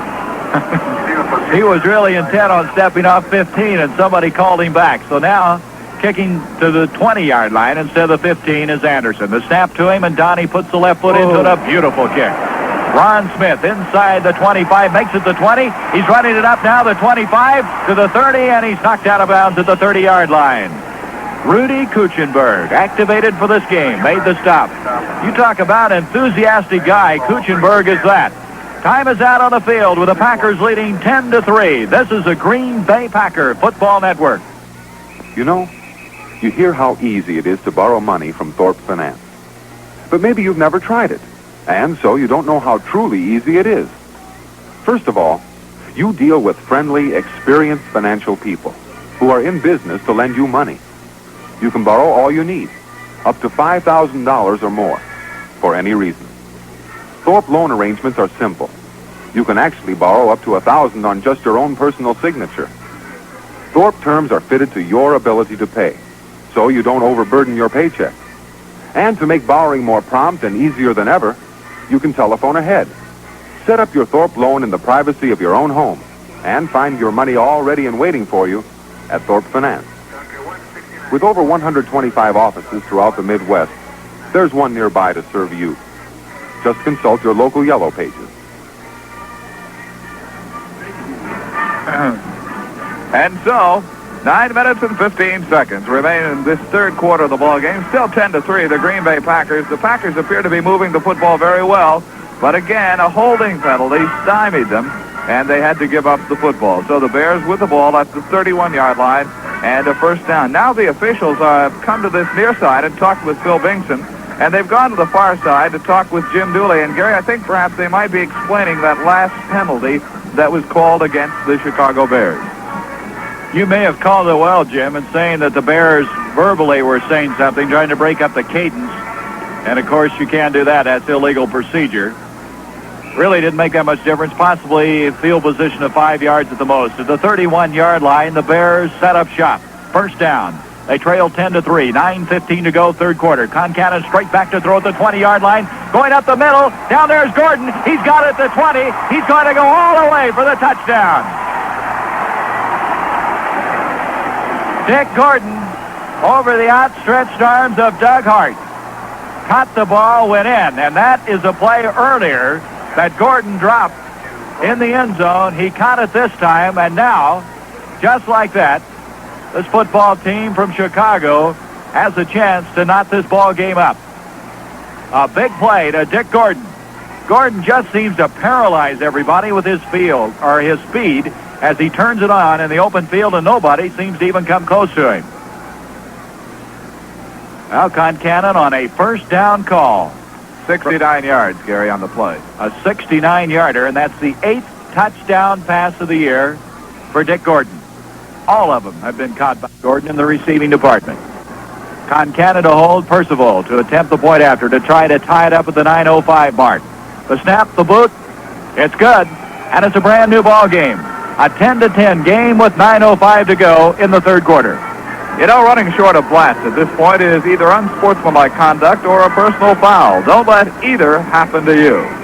We were talking at the halftime about how their Green Bay Packer games can change so very quickly, and this one has changed immediately, going in the way of the Chicago Bears. They have scored 10 points in the first 5 minutes and 55 seconds of this third quarter of the ball game. It is now tied 10-10. And again, you have to go back to the holding penalty called against the Green Bay Packers that stopped their drive and gave the Bears the football. And on the first play, they go 69 yards. Gordon, with that great speed, just outran everybody. Well, the Bears are dominating this third quarter like the Packers dominated the first quarter. Kicking off from left to right, Mac Percival. Ellis, Krause standing at the 3-yard line. The run up. He hits a good one, end over end. Krause waits at the goal line. He drops the ball. Now turns around, picks it up to the 3-yard line. Up to the 9-yard line, and that's all he got. Larry Krause lost the ball, picked it up, and then didn't have a chance to advance it very far. As the Bears come storming down, and again, the Packers have bad field position. And, Jim, the Packers have not had good field position this entire second half. And you can see what a key that is in any football game. Here the Packers having to start from their own 8-yard line. And Bart Starr has been known to put the ball in the air on the first play of a situation like this. We'll watch and see what happens. at the 8-yard line. First down, Green Bay, with 8:37 to go in the third quarter. A give to Donnie Anderson across the 10 and hit hard at the 11. Looked like he was moving somewhere, and all of a sudden Dick Butkus got there. And Butkus took over. He just dominated that one at the 12-yard line. They give him a pickup of 4, second down, 6. Anderson and Butkus have had a few meetings here this afternoon. Detroit has scored 10 points. Leads Minnesota 20-10 in the third quarter. So the Lions coming to life this afternoon against the Vikings. Second down, 6 call from the 12-yard line. Starr gives to Grabowski, and he's up to the 15-yard line before he's downed. It'll bring up a third down and 3 call for the Packers. They need to move the ball to the 18-yard line. Leroy Caffey made the tackle for the Monsters of the Midway, and now third down. The Packers 3 yards short. They need to keep this drive going. They need some field position. They appeared to have it at one time on a pass to Hilton, only to have the holding penalty bring it back. Clancy split to the near side, Dale to the far side. Grabowski and Anderson split in the backfield. Starr on third down. Play action fake. Back to throw. Throws the near sideline. Complete to Anderson across the 25. A first down as he's knocked out of bounds at the 27. Joe Taylor dropped him. And that looked so easy. As Starr straight back, just unloaded to the near sideline to Donnie Anderson, who was wide open. And on third down 3, the old master, Bart Starr, comes through. Donnie Anderson just filtered through that backfield, and he is all alone. He's got to be picked up by the linebacker, and the linebacker didn't pick him up on that particular play, and Donnie had to get just a few yards, and he wasn't going that hard or that fast. He got to his position and caught the ball. At the 27-yard line, first down, Green Bay, 7:22 to go, third quarter, 10-10 score. Back to throw, Bart Starr at the 20-yard line. Now having trouble. Throws complete to Grabowski, the near side. He's up the 30-yard line and hit hard and dropped at the 33. Starr that time must have looked over every receiver he had before he finally found Grabowski, and Grabowski was able to advance it to the 33-yard line.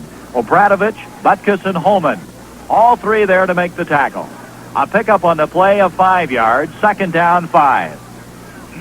Bill Hayhoe now has come in, replacing Francis Pay at offensive tackle. Starr showed very good poise that time, as they evidently had his primary receivers covered, and then the safety valve was open to Grabowski. At the 33, Clancy to the near side, Dale to the far side. Second down 5, give to Anderson across the 35, the 40, breaks the tackle to 45. He's up to the 50 and down there. First down, Green Bay. Donnie Anderson, open field running, beautiful job. Doug Buffone eventually got him, and there's the reason, Jim, why Donnie Anderson's having such a great year, both power as well as open field ability. He seems to have matured, as it has been written the past several weeks, so very much, making the right cuts at the right time, not overrunning his defenders. He lets the defenders commit himself, and then he makes his right move.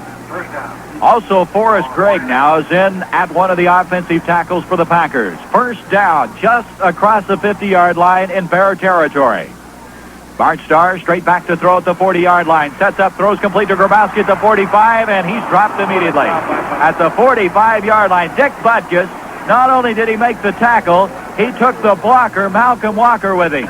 He made 2 tackles on one play. Both Walker and Grabowski went down. Well, it wasn't a very good block thrown by Malcolm Walker, but it's difficult to throw a good block against Dick Butkus. The Packers had it set up perfectly. Grabowski was behind one blocker with only one defender, and they had 10 or 15 yards if you get that one block, but the Packers did not get the one block. Loss of 5, second down 15. Our spotter, Bob Brennan, points out that the Bears now jumping to a defensive alignment of 3-4 on a passing situation. 3 men on that forward rush against Bart Starr. Second down 15, back to throw at the 35. Passes complete to Grabowski at the 45, 50. He lowers his head and comes into Bear territory at the 48. And that's as far as he goes as Caffey and Taylor arrive on the scene. It's still going to be 8 yards short of a first down. Third down, 8. A final score for you. Kansas City has beaten Pittsburgh 31-14. San Diego now leads Boston 16-7 in the fourth quarter. Detroit 20, Minnesota 10 in the third quarter. Houston 10, San Francisco 9 in the third quarter. And the Giants trail Washington 33-28. They're in the fourth quarter. 4 minutes, 28 seconds left to be played in the third quarter. The Packers break huddle, third down, close to 9 yards to go. To the far sideline, Dale split out. To the near sideline, Clancy. Starr back to throw at the 45-yard line. Has protection. Throws the near sideline. Complete to Anderson. Knocked out of bounds the 42-yard line. That's very close to the first down, but I believe he's inside that forward part of the stick by about a yard. Let's pause 10 seconds for station identification. This is the Green Bay Packer Football Network. WNFL, Green Bay.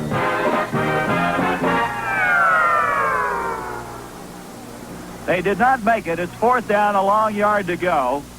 The Packers will kick the football, and it looks like Livingston is going to do it. Dale Livingston will kick for Donnie Anderson, who might be a little bit tired after catching that last one. No, they're going for the field goal. This will be a 49-yard attempt.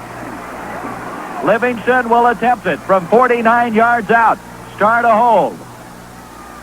The snap, the ball's down, the kick's up, end over end, and did it make it? It did!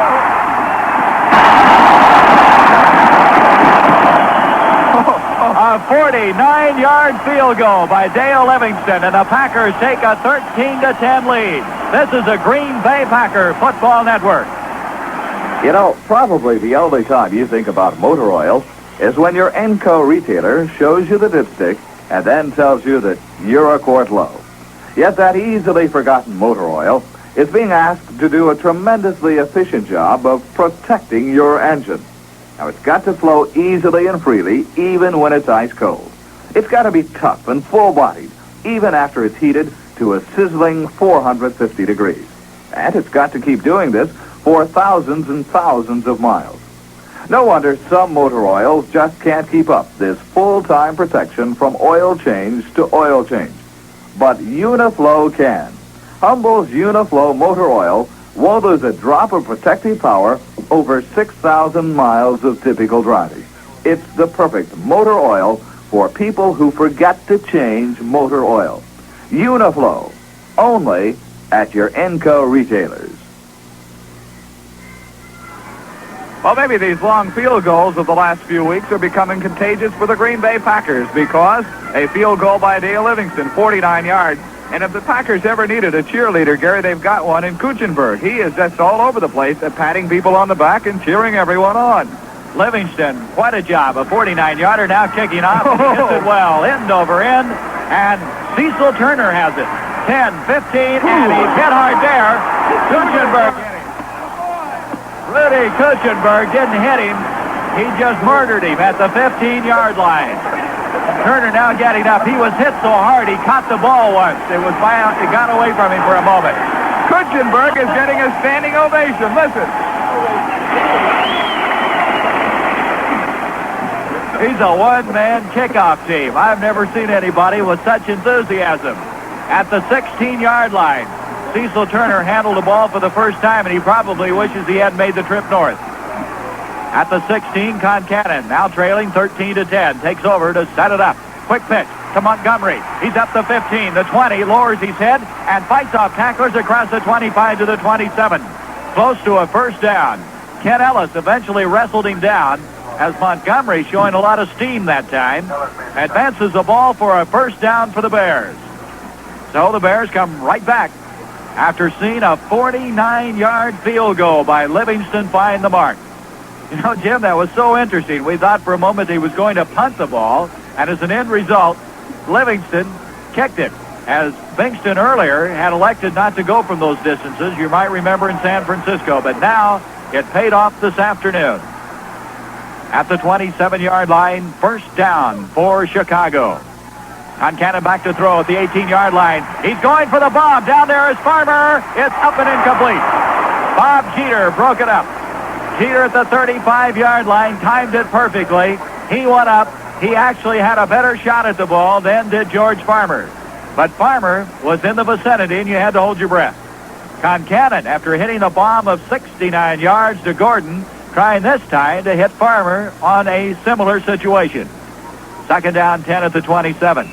Boy, there's a lot of football left to be played here this afternoon. 2:38 left to go in the third quarter. 13-10. The Packers lead the Bears. Second down, 10 call for Chicago at their own 27. Farmer split to the far sideline along with Dick Gordon. Montgomery along with Bull, the set running backs behind Concannon. He takes a snap, gives to Montgomery across the 25, the 30, lowers his head. He's eventually dropped by Jimmy Carter at the 33-yard line, but Carter took quite a blow to get the job done.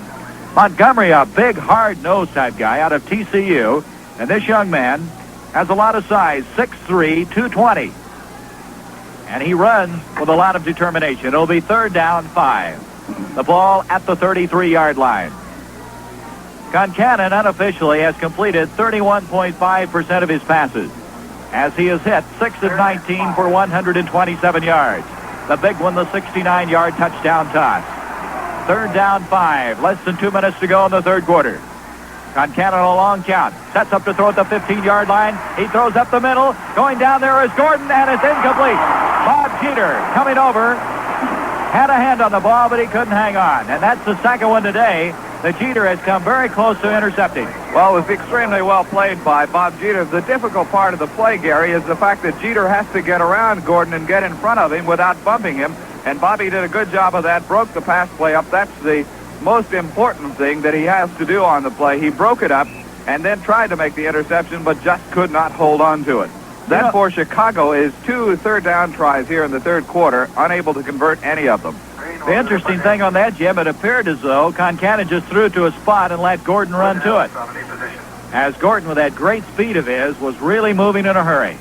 Green to kick from the 20. The snap, the boot. A high, wobbly kick.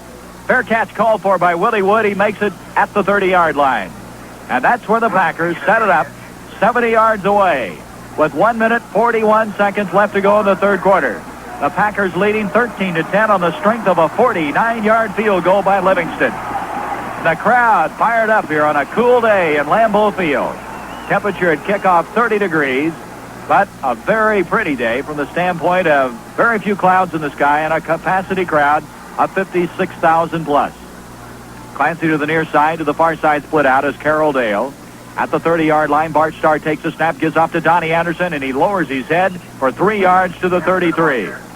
Pointed out that for the second series in a row now, this is Forrest Gregg and Bill Hayhoe at the offensive tackles for the Green Bay Packers, and I doubt that there is any team in professional football that has 4 better offensive tackles than the Green Bay Packers have. Hayhoe filled in very well when we had injury problems at the tackle position, and of course there's no need to talk about Forrest Gregg. He's been around 182 games. 55 seconds to go in the third quarter. 2nd down, 7. A pick up a 3 on the last play. The ball at the Packer 33. Bart Starr gives on the draw to Jim Grabowski, breaks it up to the 34, and down he goes.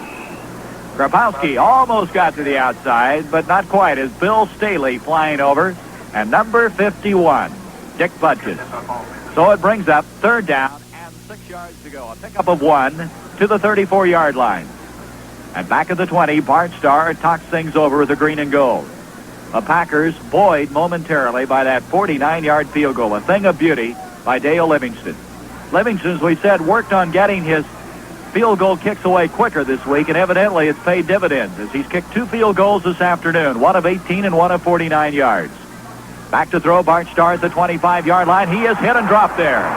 He went down in a hurry, as making the tackle Willie Holman. And that's the end of the third quarter. After 3 quarters, the Packers 13, the Bears 10. This is the Green Bay Packer Football Network.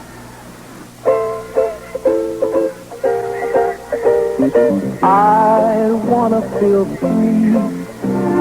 I wanna gaze into the sky and tell everybody what a lucky guy am I. 'Cause nothing worries me. Book makes it happen today. Thorpe Finance, Thorpe Finance. When insurance doesn't cover all your medical costs, be glad you have a friend in your Thorpe office manager. He'll lend you up to $5,000 or more. Thorpe makes it happen today. There are over 125 Thorpe offices throughout the Midwest, nearby and ready to serve you. Just look in the yellow pages under loans for Thorpe Finance. Well, the Green Bay Packers have their secret weapon into the ball game on this punt. Rudy Kuchenberg is in. to cover those punts downfield. He is a real joy to watch here this afternoon, and we're laughing with Rudy, not at him, because he's instilled some spirit in this Green Bay Packer football team. Final score, Cincinnati has upset Cleveland 14-10, and San Diego just barely got by Boston 16-14. Big win for Paul Brown in that Ohio battle. Here's the 15th punt of the game. Donnie Anderson to kick from the 11-yard line. The snap, the boot. End-over-end kick. Ron Smith drops the ball. It's loose at the 40-yard line, and he got back on it at the 38. Ron Smith, for the second time today, bobbled the ball and fell on it. Rich McGeorge almost came up with it for the Packers, and the ball will be marked at the 39. That's where the Bears set up. A couple of other scores. The Giants have now gone ahead of Washington 35-33 in the fourth quarter, and Baltimore and Buffalo are all tied at 10-10. At the 39, the Bears trailing 13-10. Break huddle. Dick Gordon comes to the near sideline. Farmer to the far sideline. Concannon yelling something Montgomery as they set up the offensive alignment. The Packers hoping to hold air and get some field position. Concannon wants to throw. Quick look in. Up the field. Complete to Gordon across the 45. Clear down to the 40-yard line. Boy, is he quick. Gordon caught that ball and just literally was flying up the field before he was dropped by Bob Jeter. First down, just like that, at the Packer 40. They moved from their own 40 to the other 40 in the space of about 3 seconds as Gordon went flying up the field. He just looks super quick. Every move he makes out there makes everybody look slow.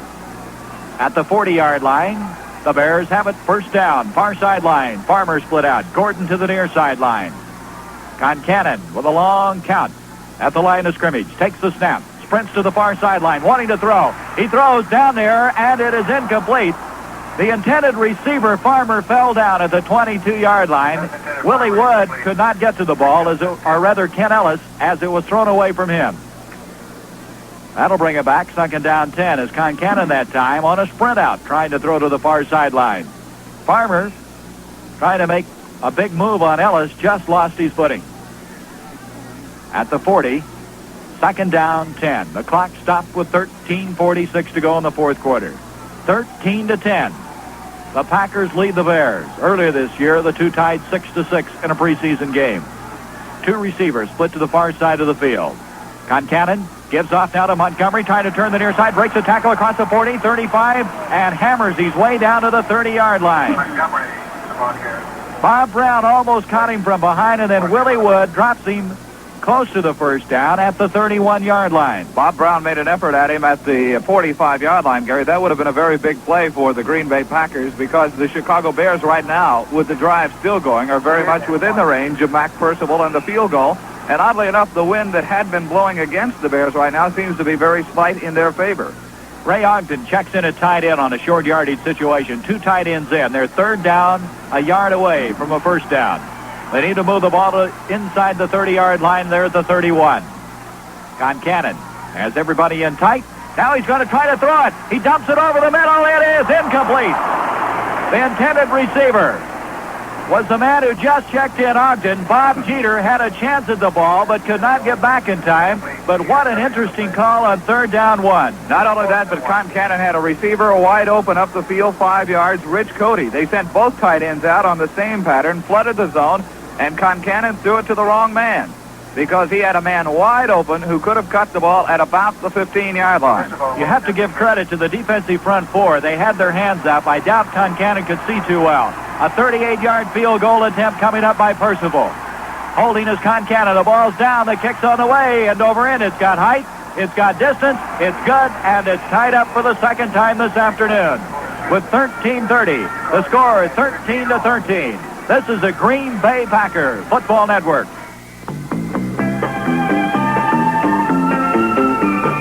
We're from Milwaukee, and we ought to know. It's good old black beer wherever you go. Cake, cans, and bottles all taste the same. The three best is one beer, Blatz is the name. The three best beers in America is good old Blatz. Sure, good old Blatz in bottles, good old Blatz in cans, and good old Blatz in kegs. That's because the Blatz people take the time and the trouble to put that same great beer in all three.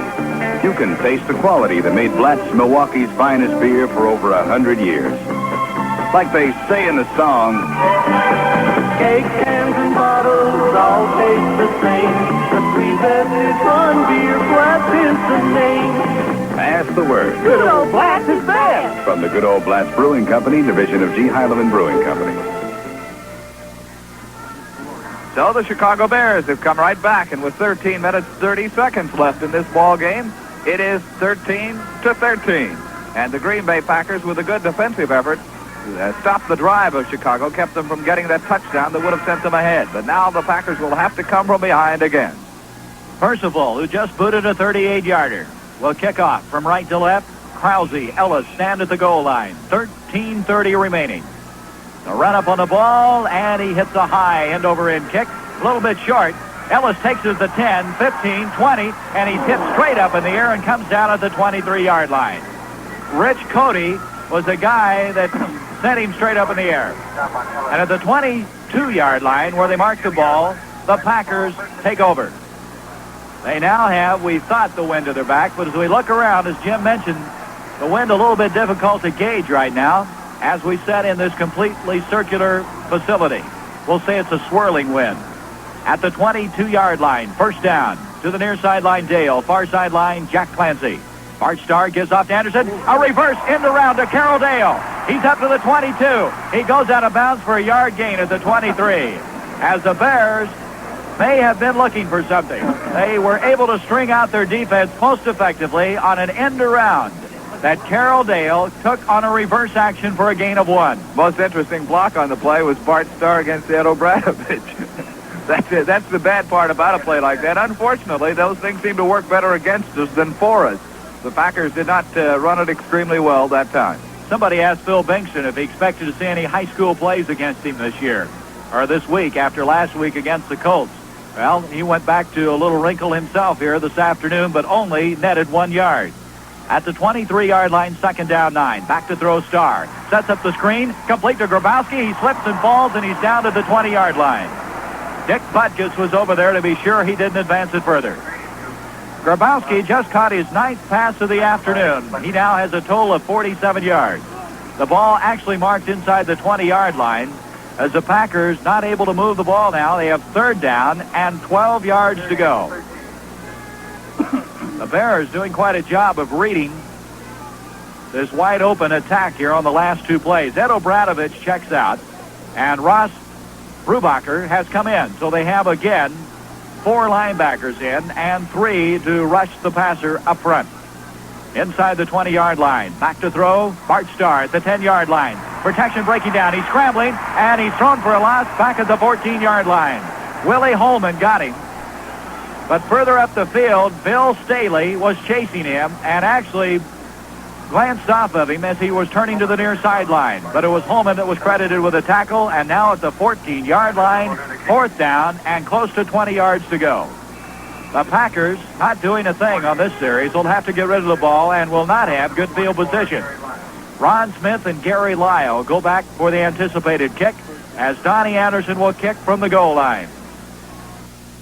Anderson, the last time, was able to boot it 34 yards. Here's the snap, the boot, a wobbly kick, takes a Green Bay bounce across the 50, rolls across the 45, and comes down to the Bear 43-yard line. It wasn't a pretty kick, but an effective one, as he got a roll on it, moving the ball into Bear territory at the 43-yard line. Rudy Kuchenberg was down there to down the football. And now the Bears, who are tied up with the Packers 13-13, will take over. Let's take time for this message. This is the Green Bay Packer Football Network. The many varied services of Thorpe Finance include one of special interest to those who deal in goods or services, such as appliance and furniture dealers, doctors, dentists, and clinics, farm and construction equipment dealers. For Thorpe offers a very attractive financing package for you and your customers. A complete finance plan service to provide you with immediate cash without red tape. This Thorpe service means quick credit information and prompt approval. It includes assorted plans to fit buyer preferences and credit life and disability insurance to protect the customer. And there's always a Thorpe office nearby and a manager with whom you deal directly for personalized service. Thorpe has been a sound, growing financial institution for 45 years and now has over 125 offices throughout the Midwest. For finance plan information from the one nearest you, consult your yellow pages.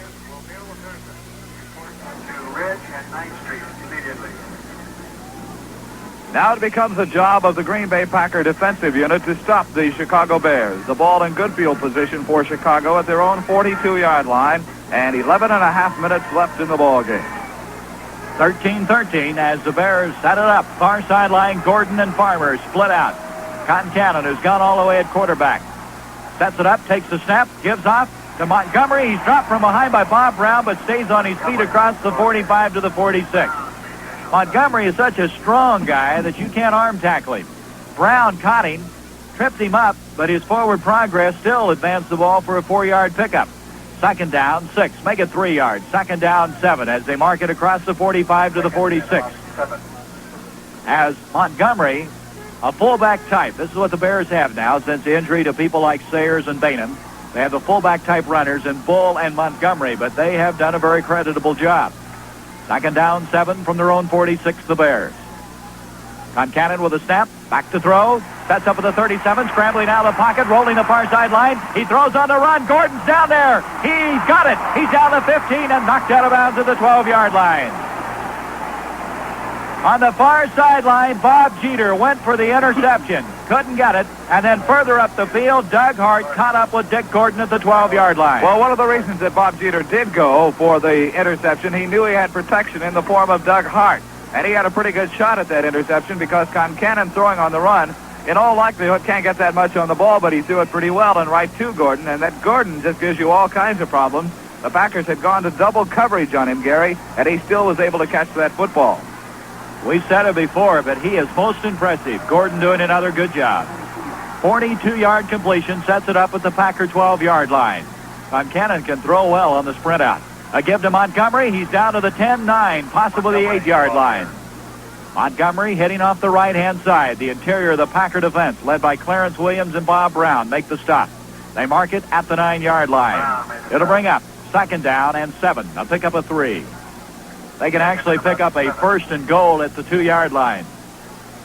The Bears have had some big plays here this afternoon. The 69-yard pass completion to Gordon, and now this 42-yarder in what otherwise has been more of a defensive battle, 13-13. At the 9, 2 receivers split to the near side of the field. Concannon takes the snap, gives to Montgomery, swinging the far side. He's the 5-yard line and goes down under 3 or 4 of the Packers in that vicinity.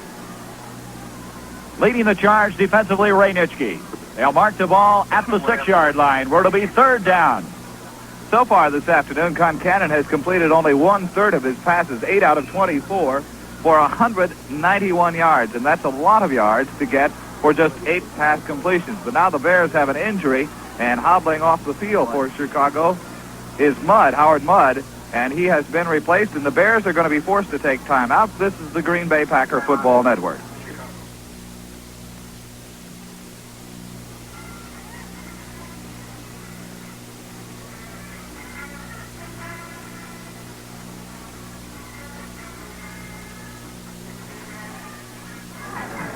Well, we're back here at Lambeau Field again. And it is 9 minutes and 26 seconds remaining in the ball game. The Bears forced to take time out because they have had an injury to Howard Mudd, and they'll make a replacement there. 13-13. The Bears on the Green Bay Packers 6-yard line. And so far, the Bears have dominated the second half of this ball game. Are you worried about your tires? Well, let Atlas take the world off your shoulders. That's the world off your shoulders with Atlas tires. They're stronger, safer, and you'll find them at your Enco retailer. You're allowed to slur on a cold day like this. I'll tell you, Jim, it's getting colder. Breeze. The sun has gone down here, and so it is getting very cold very quickly. And that may have an effect on the players before the afternoon is over. Concannon with a big third down play, Gary. In this ball game, Concannon has had a total of 11 third down plays and has converted only 1. To show how effective Gordon has been, he's caught the ball 5 times for 159 yards. Tom Kaminsky, with that quick pen of his, says that that's an average of 23.9 per catch. And now Ted Wheeler has come in replacing Howard Mudd, who went out as an injured guard. It's third down 4.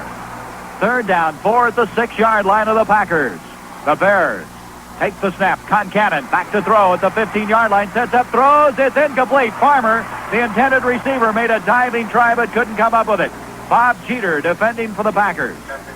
That was a big play, and now it's 4th down, and Percival will come in for the field goal. So on a 3rd down and 4, Concannon trying to hit Farmer, but to no avail. They'll have to settle for the field goal. Bob Brown is limping as he comes back. Brown was the guy that was head up on Howard Mudd, who just left a moment ago. And now Bob Brown a little bit shaken up. He's bent over and waiting for the snap of the ball. This will be a 12-yard attempt. Percival from the far hash mark can put the Bears on top at the 9:22 mark. The ball's down, the kick's up, end over end, and he nails it. So the Packers now drop behind 3 points, 16-13. With 9 minutes, 19 seconds to go here in the 4th quarter of play. As both teams now seesawing back and forth on the strength of their field goal kicking. You know, it's pretty nice sometimes to sit there in your own comfortable home and listen to the game. You can arrange a prompt cash loan, too, in your home by telephoning Thorpe Finance. Well, the Bears were down in this ball game 10-0. They came back to tie it at 10-10. They got down 13-10. They tied at 13-all and now have gone ahead 16-13. And the Packers, who have had only 1 first down in the entire second half, will have to get started all over again, trailing for the very first time in this ball game. And if the Packers do not win here today, we will have to start talking about next season, because they are 4-4, and today a victory is an absolute must. There's lots of time yet. 9 minutes, 19 seconds. Krause and Ellis waiting for this kickoff by Percival. Percival did not kick off in the first half, but here in the second half, he's been a busy guy. Adding 2 field goals in the 4th quarter and 1 in the 3rd quarter, as he's been the big offensive machine this afternoon for the Chicago Bears.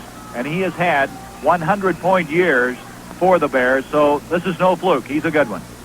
Run up on the ball, and he hits it well. Larry Krause gauges it at the 5, up to the 10, 15, 20, 25, and he fights his way up to the 29-yard line.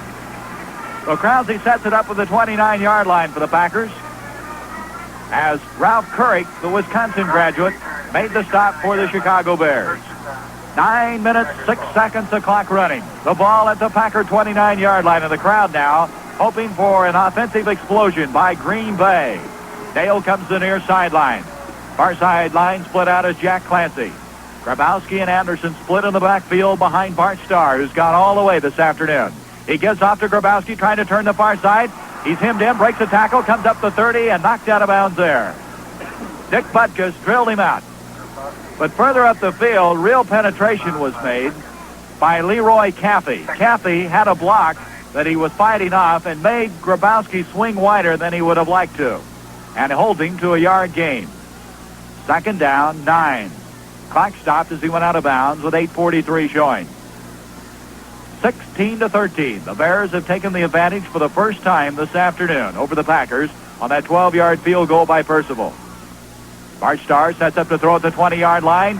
He is in trouble. Thrown for a loss at the 20-yard line. Starr, just as he cocked to throw, was drilled down. And getting up with that fine defensive play was Ed Obranovich, the right defensive end. A loss back to the 21-yard line. Obranovich will check out on a passing situation. They bring in another linebacker. Well, it's needless to say that this is a big 3rd down play, Gary. It is the 16th 3rd down play for the Packers this afternoon. They have converted so far 6 of them. I notice Livingston down below warming up like he might do the punting if they need to on the next play rather than Donnie Anderson. Let's hope we don't punt. 3rd down, 18. At the 21, the Packers need some yardage, and lots of it here on 3rd down. Starr back to throw at the 12-yard line, sets up the screen, complete to Anderson at the 20, at the 25, and knocked out of bounds there by Butkus. So 4th down coming up. The Packers just not getting underway here in the second half of play. You talked about Livingston warming up on the sidelines. Obviously, they knew they were going to throw it to Donnie Anderson, and Donnie would be a little bit winded after that run. So now Livingston is going to be called upon to get a good kick away, and the Packers certainly need one here with 8 minutes and 8 seconds to go. The Chicago Bears this entire 3rd quarter and 4th quarter have had excellent field position again, Gary. And if a good punt is not underway, they will again have that good field position. Starr today has completed 12 of his 16 passes to his backs. There's the snap, the boot by Livingston. He hits it poorly. A line drive comes down to the 45, picked up there by Ron Smith, and he's down immediately at the 42-yard line. Rich McGeorge and Larry Krause flying down the field to make the stop. Well, Livingston didn't get much on that ball. He hit it on a line affair, but did get some roll on it. 10 seconds for station identification. This is the Green Bay Packer Football Network. WNFL, Green Bay.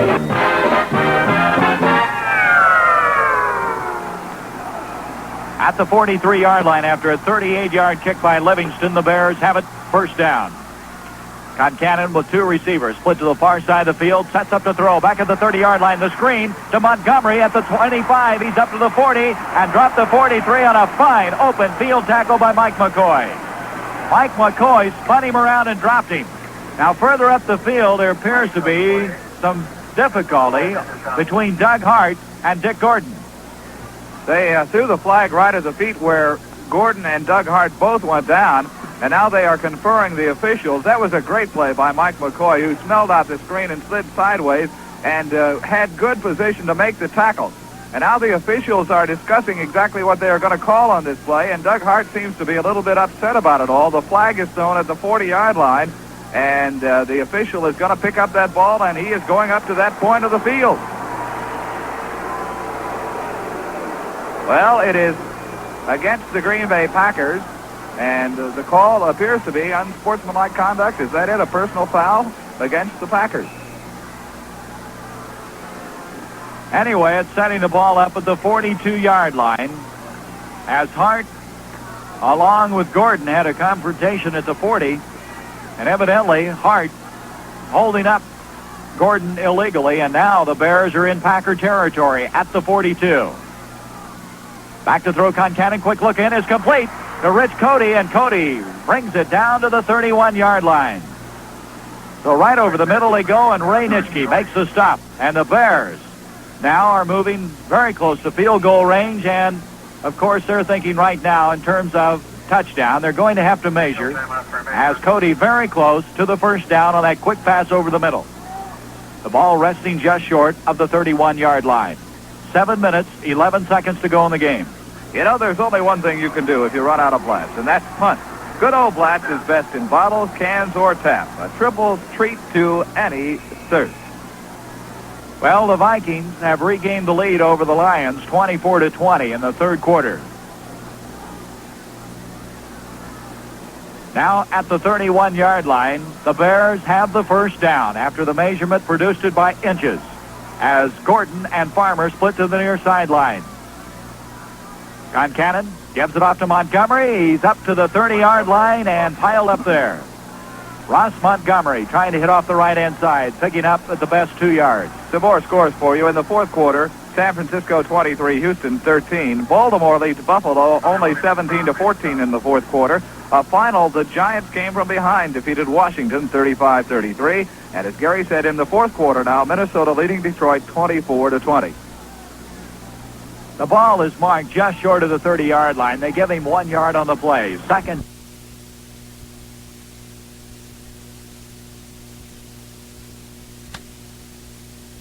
As the Packers trail 16-13. Concannon, receivers wide left, wide right. On a long count, quick pitch, far side to Ronnie Bull. He's to the 30-yard line, and that's all as he's hemmed in and dropped. Good defensive play by Ray Nitschke. Nitschke grabbed him by the jersey and spun him around and dropped him. So there's no gain on that play. Third down. The Packers hoping to hold here. Now, a field goal would not really be of consequence if they could hold him on that, because then still the Packers with a touchdown and a point after could win this football game. The ball at the 30, short of it by about a half yard. Third down, 9. There's a big third down call coming up for Concannon and company. As Farmer comes the near side, Gordon to the far sideline. Montgomery, Bull, the set running back. Concannon on a long count. He gives off to Montgomery inside the 30 of the 25. He's short of the first down, but not too far from it as he comes to the 24-yard line. Boy, this guy has been impressive this afternoon. They mark it at the 24-yard line. Making the stop was Jim Carter. It's 4th down, 3. And the field goal team is going to come in. The purpose of the field goal team, of course, is if they do make it, they force the Green Bay Packers to have to go for the touchdown rather than being able to settle for a tie with a field goal and try something else. The Packers must go for the touchdown if the Bears make this one. At the 24-yard line, 4th down, 3. This will be a 31-yard attempt from center field, right in the middle of the field. Percival, the kick on Canada hold. The ball's down, the kick's up. And Percival has kicked his 4th field goal of the afternoon. It's now a 19-13 game with 4:34 remaining. This is going to be a real tough bid now for the Packers with only 4.5 minutes left. You know, borrowing money is your business, so see the man who keeps it up as his business. That's your Thorpe Finance office manager. See him right away. And so the Green Bay Packers, now trailing 19-13 in the ball game by 6, have 4 minutes and 34 seconds remaining on the scoreboard clock in which to get into the end zone and take the lead in this football game. The Bears have shown you something here in the second half of the ball game, despite the fact that throughout the entire contest they have had 13 third down tries and have made only one of them. A couple of big plays, passes from Concannon to Gordon, have made a difference. There have been 5 field goals kicked in the second half. 4 by Percival, 1 by Livingston. He kicks off. Ellis has it a yard deep. He's going to run it out.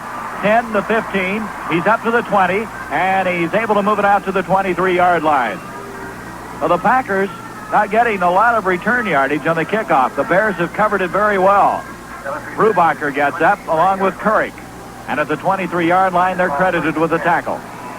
Well, the Packers now need to move the football goalward from left to right, trailing 19-13. 4 minutes, 18 seconds left to be played. Glance to the near side, far sideline Dale. And Bart Starr, I'm sure, has been in this position many, many times. Perry Williams is now checked in with Larry Krause as a running back. Back to throw, Bart Starr. He throws, complete to Carroll Dale across the 35. He's dropped there at the 36-yard line. Bill Clark made the tackle as the Packers pick up a first down on their first try. This is most interesting to find Larry Krause and Perry Williams, who have not been in the ball game all day. And, of course, Krause has carried the ball only one time from scrimmage, as I recall, in his entire career. Grabowski and Anderson are on the sideline. The ball marked at the 36-yard line. First down, Green Bay. 3:36 remaining. 19-13, the Bears lead. A give now to Perry Williams. He dances his way up short of the 40-yard line. Perry Williams marks the ball at the 39. He picks up 3 yards. It'll be second down, 7. The clock runs. 3 minutes and 20 seconds. Dick Butkus made the tackle for the Bears. As back at the 27-yard line, the Packers talk things over. Bart Starr has time, but he has to do it on this drive, it appears. As the Bears have been so tough here in the second half defensively. They have been for the entire game except for the first quarter. Split to the near sideline comes Clancy along with Carroll Dale. Starr takes the snap. Backpedals to throw at the 32. Swings one. It was intended for Krause. He didn't see it. It looked like he was held up momentarily. By the time he got open, the ball was in the air. He could not turn around to get to it. I think Dick Butkus was the guy that broke that play up. Of course, that's nothing new. He breaks a lot of plays up. Certainly not Krause's fault that he didn't catch that football. He wasn't in a position to catch it, but had he been there and able to catch that football, Gary, he had a lot of running yardage down the sideline, and depending upon his speed, whether he could have made it into the end zone or not, because there just wasn't anybody down that sideline with him. Now it's third down, 7. At the 39-yard line. Starr needs a completion here. Receivers wide left, wide right. Back to throw. Bart Starr has protection. Throwing the near sideline. Carroll Dale overthrown, incomplete at the 39. Starr trying to hit the veteran Dale. Dale had double coverage to the near sideline. Lyle and Phil Clark with him. He overthrew his intended receiver. It's fourth down, 7. And the Packers are going to go for it. With 2 minutes and 45 seconds left, they're going to go for it. Trailing 19-13. They're going to try to get a new series. Well, if they don't make it, Gary, they're within field goal range already for Mac Percival, and there's a lot of time left on the clock. 2 minutes and 45 seconds to go in the ball game, and with the Packers 3 timeouts remaining, this is really a big gamble. Fourth down, 7 from their own 39-yard line. 2 receivers split to the near sideline. Bart Starr back to throw. They're storming in on him. He scrambles. He's looking for a block. He's going to run it. He's up to the 45, and down he goes. He is short of the first down, as Starr was clotheslined by Brubacher and getting up rather slowly. So they do not make it, and the Bears will take over at the Packer 44-yard line. There just wasn't anybody open. Starr got a couple of blocks as he was scrambling, but he couldn't find enough of them. Well, the Packers certainly are going to have a defensive effort now, and with 2 minutes and 25 seconds, the Bears will run one play. The Packers will get a break with the 2-minute stoppage of the clock. But first of all, they have to get that football back and quickly. At the 44, the Bears operating in Green Bay territory. Concannon, receivers wide left, wide right, gives to Montgomery, and he's across the 45, close to the 43-yard line as we approach the 2-minute warning. And the 2-minute warning is here. The score at Lambeau Field, the Bears 19, the Packers 13. This is the Green Bay Packer Football Network. The second down, 9, 2 minutes left to go. The ball at the Packer 43-yard line. Concannon gives off to Ronnie Bull, and he hits off the right-hand side for maybe a yard to the 42-yard line. Bob Brown, Clarence Williams make the stop, and now the Packers will use one of their timeouts, evidently, to stop the clock. They do. At the 42. Actually, one thing, Jim, that scrambling effort by Starr may have put Percival out of field goal range if the Packers can hold him the short yardage on this third down. Third down, 7. The ball at the 42-yard line. You know, if you enjoy driving, if you like to get the best out of your car, put a Tiger in your tank. Fill up with Enco Extra Gasoline at the Enco sign where you get all the extras. Well, it is third down, and the ball is resting at the 41-yard line. So a lot depends on what happens on this play. It'll be interesting to see how the Bears play it, whether they try to get a couple of extra yards to put Percival a little bit closer to try the field goal, or whether or not they try to get the first down, Gary, on a pass play. The ball just inside the 42-yard line. Third down, 7, 1 minute, 51 seconds left to be played. The Bears lead 19-13. Concannon takes the snap, gives out to Montgomery across the 40, and he fights his way up to the 36-yard line. It's short. It's fourth down, and timeout again called by the Packers. And he ran it right up the middle to get it in position for the field goal at the 36-yard line. It will be a 43-yard effort by Mac Percival, and if he makes it, the game is over. And if he makes it, it'll be his 5th field goal of the afternoon. Livingston also has 2, as this has been a most prolific afternoon for the field goal department. If he misses it, the Packers are still alive. This will be a 42, almost a 4. Let's make it a 43-yard boot. Kicking from center of the field again. Willie Wood goes back underneath the goal standards, hoping to run it out. The ball's down, the kick's up. It's end over end, and it is off to the right. No good.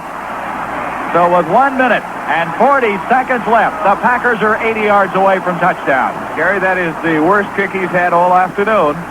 He was in perfect position. The ball just kind of drifted to the right side, and you could tell immediately that it was not going to be any good. Willie Wood just looked up and walked away.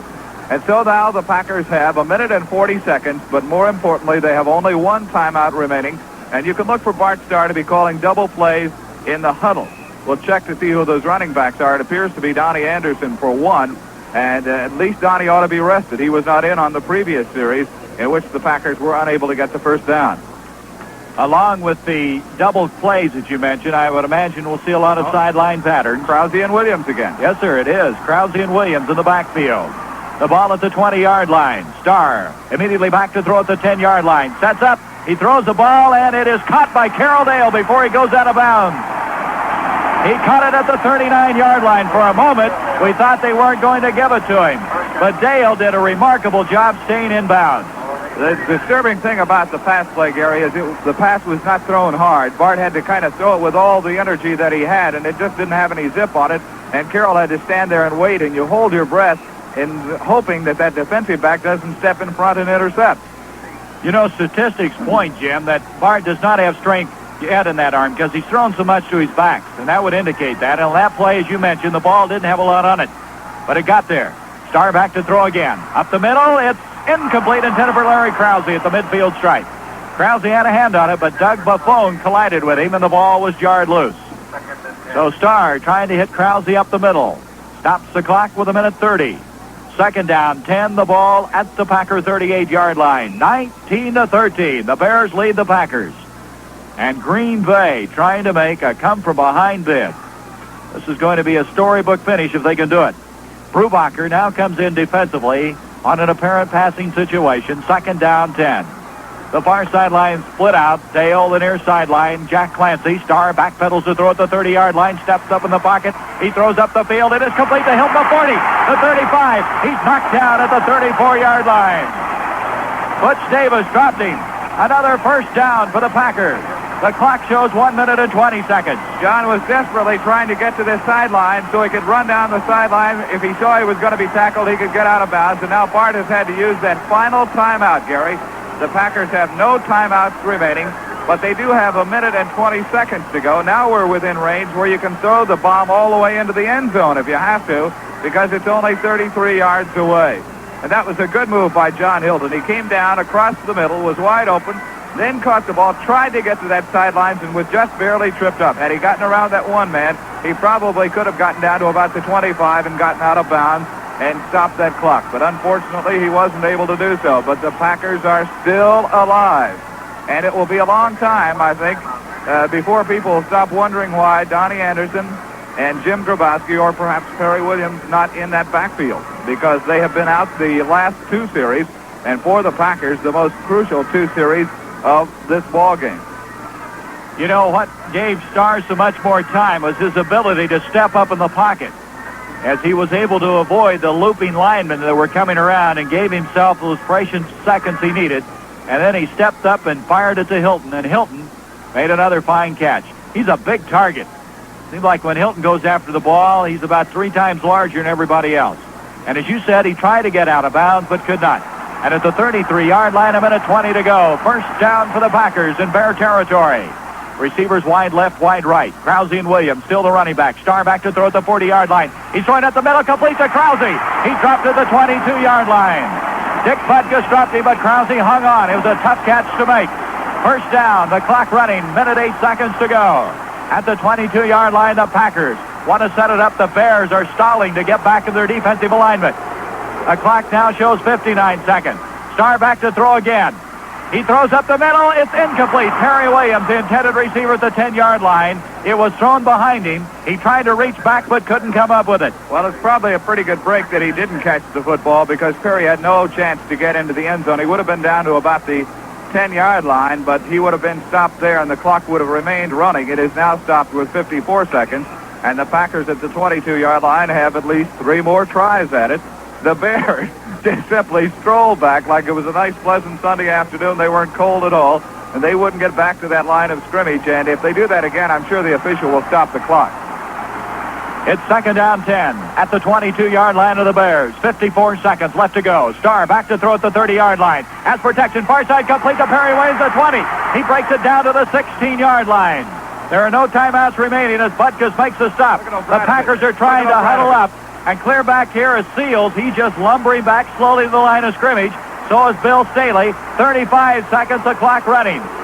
It's third down, still 4 yards to go. The ball at the 16-yard line. Starr back to throw again. He pumps once, twice up the middle, complete to Krause, in the 5, the 4-yard line.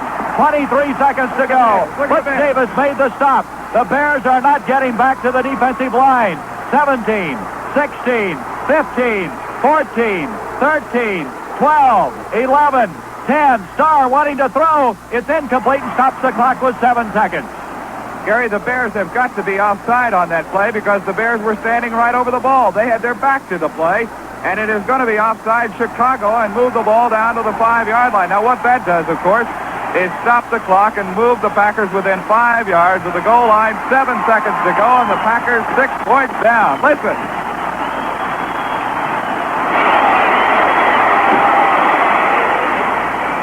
Well, Jim, the thing is a big decision now is you can hardly afford to run it straight ahead with 7 seconds.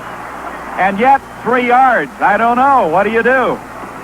As with 7 seconds, back at the 15-yard line, the Packers are huddled up. They trail 19-13. No timeouts remaining. John Spillis will come in with the play, and now he comes back. He started into the huddle, and all of a sudden, He was called back to the near sideline. Gary, I believe the Bears had an additional penalty tacked on to the original 5-yard penalty because the line of scrimmage was the 10. The ball went down to the 5, and now it's down to the 2.5-yard line, so the Bears may have been guilty of a couple of things. One was being offside, and secondly, maybe saying something to an official about it. But the Packers must get in on this play. If they run it, they might have time for 2 more passes.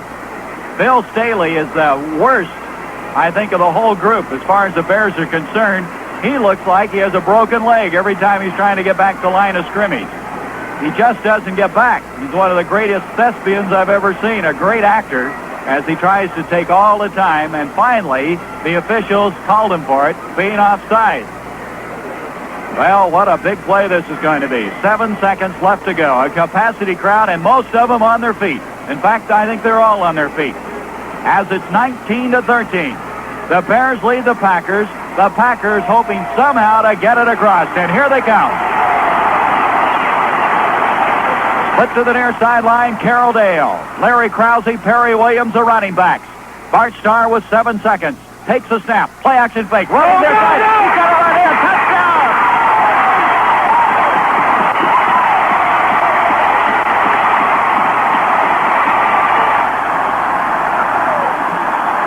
Three seconds remaining on the clock. A bootleg by Bart Starr. And believe me when I tell you, no one saw him go there. He was so far wide open, you knew he could walk into the end zone. And now, the tension goes to Dale Livingston. Livingston must kick the extra point. The game is tied, 19-all. Bart Starr didn't even have any trouble. He just rolled in. The point after attempt coming up. Livingston to kick, Starr to hold. The ball's down, the kick's up, end over end, it's good. And the Packers have taken a 20-19 lead with 3 seconds left to go. Gary, well, let's listen to the crowd. Come on.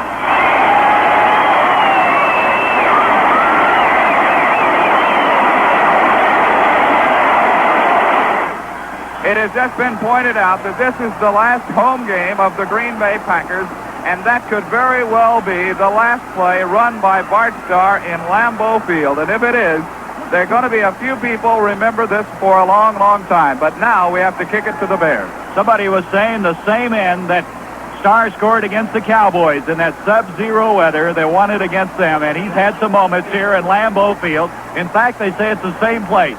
Well, it's the same end of the field, but a little bit different play because he simply went straight up the middle on that one. It was a little bit colder there. All of a sudden, it got warmer. Did you notice that?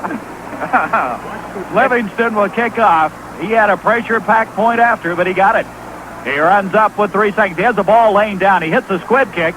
It's picked off, given off now to Ron Smith at the 35. Going wide, he's the 40, and the ball game is over. And the people are going wild here.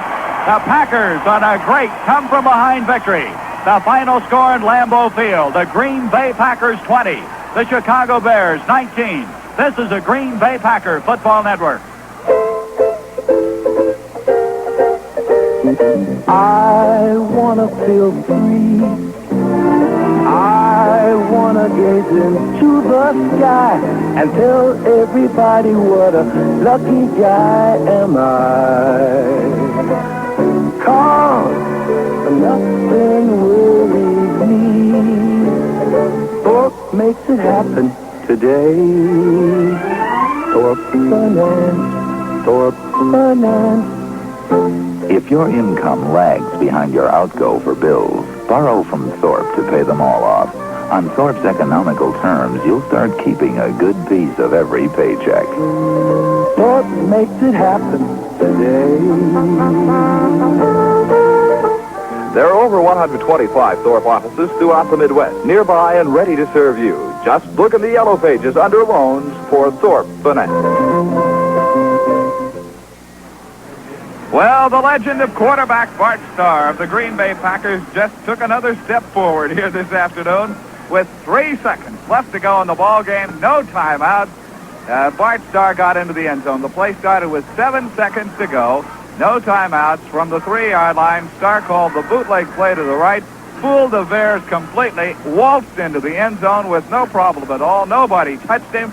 and the Packers kick the extra point and win the ball game 20-19. Gary, I've seen a lot of thrilling games here in Lambeau Field, and I will tell you that the one where the Packers beat Dallas was a thrilling moment, but it wasn't any more so than the quarterback Bart Starr move of that last play of this game here this afternoon, and it means a great deal to Green Bay. Well, you pointed that out on the drive. From the standpoint, the Vikings winning over the Lions this afternoon, moving into a second-place tie, and still staying alive and hoping to have the second-best record to play in postseason play.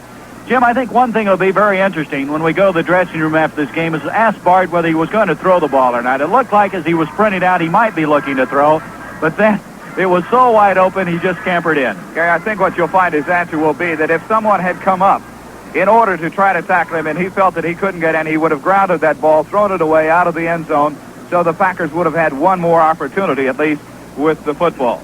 Well, this broadcast is authorized under broadcasting rights granted by the National League Football Club of Green Bay and is solely for the entertainment of our listening audience, and it was entertaining today. Any publication, rebroadcast, or other use of the descriptions and accounts of this game without the express written consent of the National League Football Club of Green Bay is prohibited. The Green Bay Packers have won it here this afternoon, 20-19. Their record for the season, 5 victories and 4 defeats, and now facing them 5 straight road games. But what is important, they win here this afternoon. Next week, the Packers will be playing the Minnesota Vikings in Bloomington, Minnesota, and our broadcast time will be 12:45. We hope that you will join us then.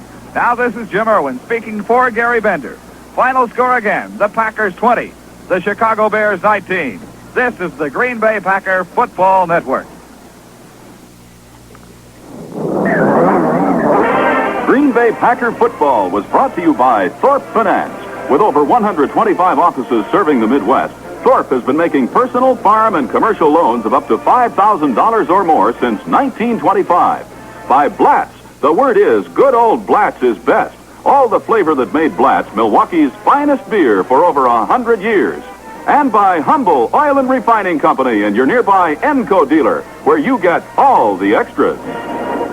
Cost-conscious truck operators appreciate dealing with a concern like Truck Equipment Company, 680 Potts Avenue, just 2 blocks southeast of Lambeau Field. Because of the high level of service offered, they assure you that your equipment will be returned to active duty in the shortest possible time. Truck Equipment Company is always on the lookout for shorter and better methods of servicing and repairing your truck equipment. They have the know-how in solving your problems and requirements. You have a weight problem? In the trucking field, that is. Well, then see Truck Equipment Company for proper weight distribution. Whether it requires a change in loading practices, relocating the present fifth wheel and or suspension, adding another axle or two under your present equipment, Truck Equipment Company has the correct information and know-how to correct your problems. Remember, Truck Equipment Company, 680 Potts Avenue in Green Bay. Truck Equipment has everything for the trucker. This is WNFL 1440 Green Bay. Now, Preble Motors brings you Pro Football Scoreboard, the scores of games played in the American and National Football Conferences. The combination of skill, experience, integrity, and modern equipment at Preble Motors, 1622 Cass Street, is your assurance of the finest care for your car or truck. Preble Motors has a staff of expert mechanics, men who know cars and can repair yours. The mechanics at Preble Motors take real pride in providing the best service on motor tune-ups, complete overhaul jobs, wheel alignments, and engine rebuilding. Now's the time to get your car ready for winter. Bring it to Preble Motors for a complete overhaul and safety check. If you're in the market for a new used car, check Preble Motors. You'll find a selection of completely checked and serviced used cars. The car you're looking for is at Preble Motors, 1622 Cass Street, home of famous Wildcat snowmobiles. Wild, wild game out there at Packer Field this afternoon with the Packers taking the Bears in the last few seconds of the game, 20-19. Okay. They play the Vikings, by the way, next week. They will be in Bloomington, Minnesota, and that game will get underway at 1 o'clock, just as a reminder. That'll be Sunday, November the 22nd. And the Vikings today, they beat the Detroit Lions 24-20. Other NFL action final scores include the San Diego Chargers over the Boston Patriots 16-14. Cincinnati Bengals out to the Cleveland Browns 14-10 today. The Kansas City Chiefs beat the Pittsburgh Steelers 31-14. The New York Giants over the Washington Redskins, 35-33. Miami Dolphins over the New Orleans Saints, 21-10. And this one ended up in a tie. Atlanta Falcons and the Philadelphia Eagles, 13 apiece. Game still in progress thus this afternoon. Buffalo over Baltimore, 17-14 in the fourth quarter. And another fourth quarter score, Houston over San Francisco over Houston, 23-13. First quarter score, with the game just underway, Oakland leading Denver by 7-0.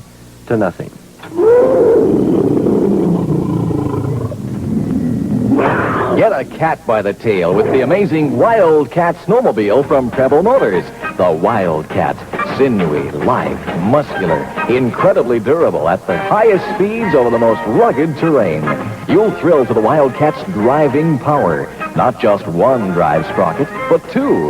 Your Wildcat is sure-footed on stops, too, with greater braking surface than any other snowmobile. And for safety's sake, the Wildcat from Preble Motors has a profile that's low and sleek.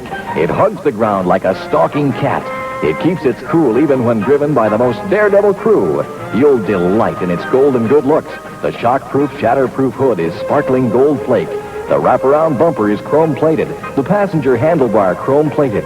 And for the extra look of luxury, the seat is upholstered in rich jet black vinyl. In both performance and style, you've got to get a Wildcat from Preble Motors, 1622 Cass Street in Green Bay. This has been Pro Football Scoreboard, a roundup of the scores of all American and National Football Conference games. Brought to you by Preble Motors, 1622 Cass Street, Green Bay.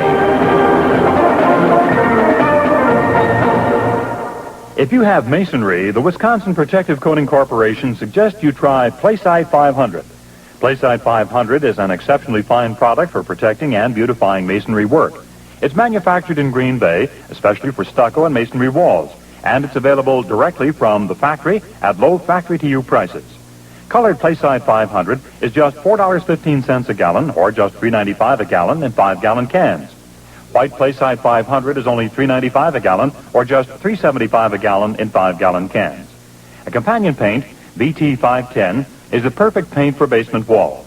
Available in 6 perfect colors and white at Wisconsin Protective Coating, which also manufactures a complete line of paints and protective coating, interior and exterior paints and floor enamels for extra protection against moisture.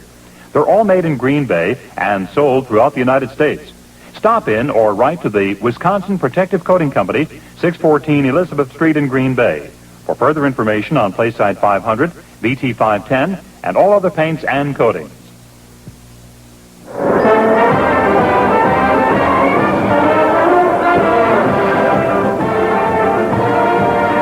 Our Super Value stores, who feature the famous line of Durkee products, now presents Pro Football Highlights, featuring scores from today's games, plus fan interviews with Rick Witt from Lambeau Field, plus the Durkee mailbag with Green Bay sports enthusiast Jim Ford and all-time Packer great Charlie Brock.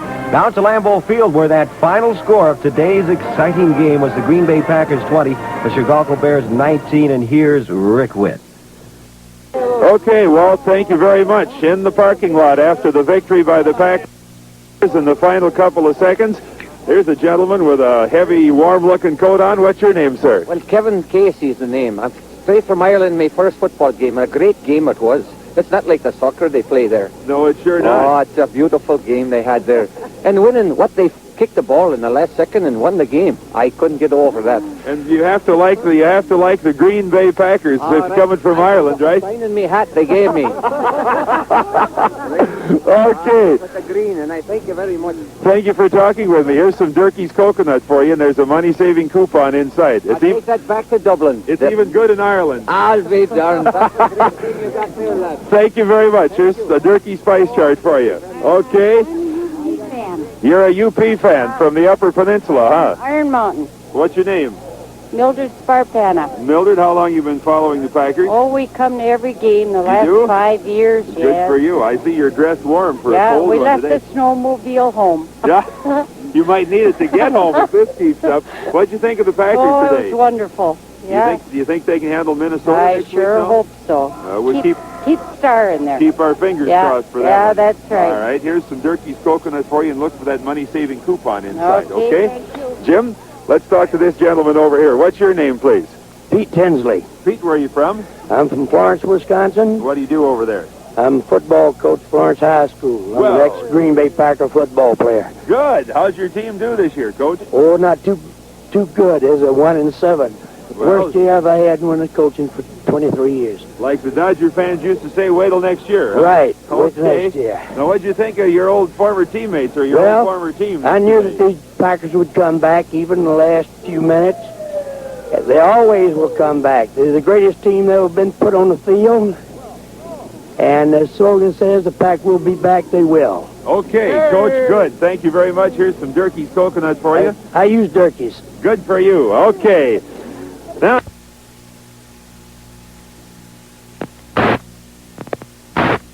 The Green Bay Packer dressing room after the game between the Green Bay Packers and the Chicago Bears. What's going on with this cotton picker? What was the penalty call, right, preceding the last play when he moved it down the field? I don't know. I never found that out. Who called that last play, Phil?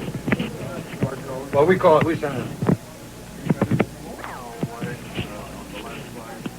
Was there any chance of a pass on any of that? Yeah, that's what he's talking about. It was an option run. It was an option run or pass. It was an option run. Right. Phil, you sent the play in? Yes, we did. Who was the receiver then?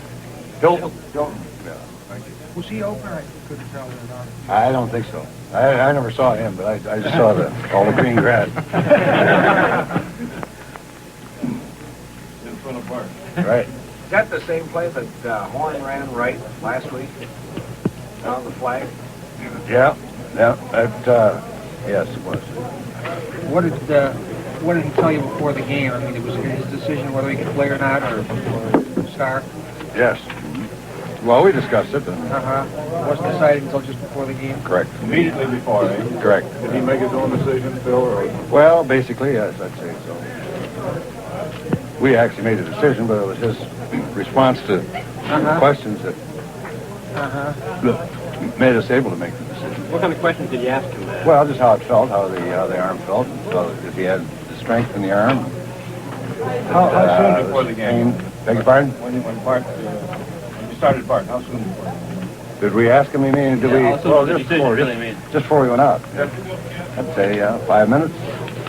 Did it hurt him during the game that he... Well, he's paying all the time, yeah. He has pain all the time. It's the degree, and it's actually some things you can do when you got a toothache, others you can't, But in the arm, he can throw fairly well, but he can't really put that steam on it. Because of the throwing motion a little different, do you think, than it used to be? It seems to be sort of pushing it like a shot. Well, I think that's probably one of the things that does. I mean, I think that's one of the results of the sore arm. I think it affects their throwing motion. Beg your pardon? In pain all the time? Phil, what made you decide to try for the field goal, 49 yards this time, and other times in the same situation you decided against it? Well, I guess the fact that they don't have the real tall guy in the middle. Some of the teams got that a big 6'8" guy in there. They don't have anybody quite that tall, and that's where we've been having the trouble with it. Not with breaking through or anything, but rather somebody jumping up like last week. Bubba Smith. Dale's ever had? I really don't know. It is since we've had him, I guess. I don't know what he'd had before that. You're with all those short passes because Bart has trouble with that arm throwing deep. You were 11 at one point. You were 11 out of 15 completions were the backs, mostly gravel. Well, of course, they play basically a zone defense, which more or less eliminates the long one. It doesn't necessarily eliminate it, but it's not a good gamble to take it. Yeah. But you might have thrown a few more times to your outside receivers had Bart's arm been a little stronger, or... Well, not necessarily, yeah. Did they change anything after the first quarter? You seemed to be able to throw a little deeper in the first quarter, and then after that, you threw more to your backs.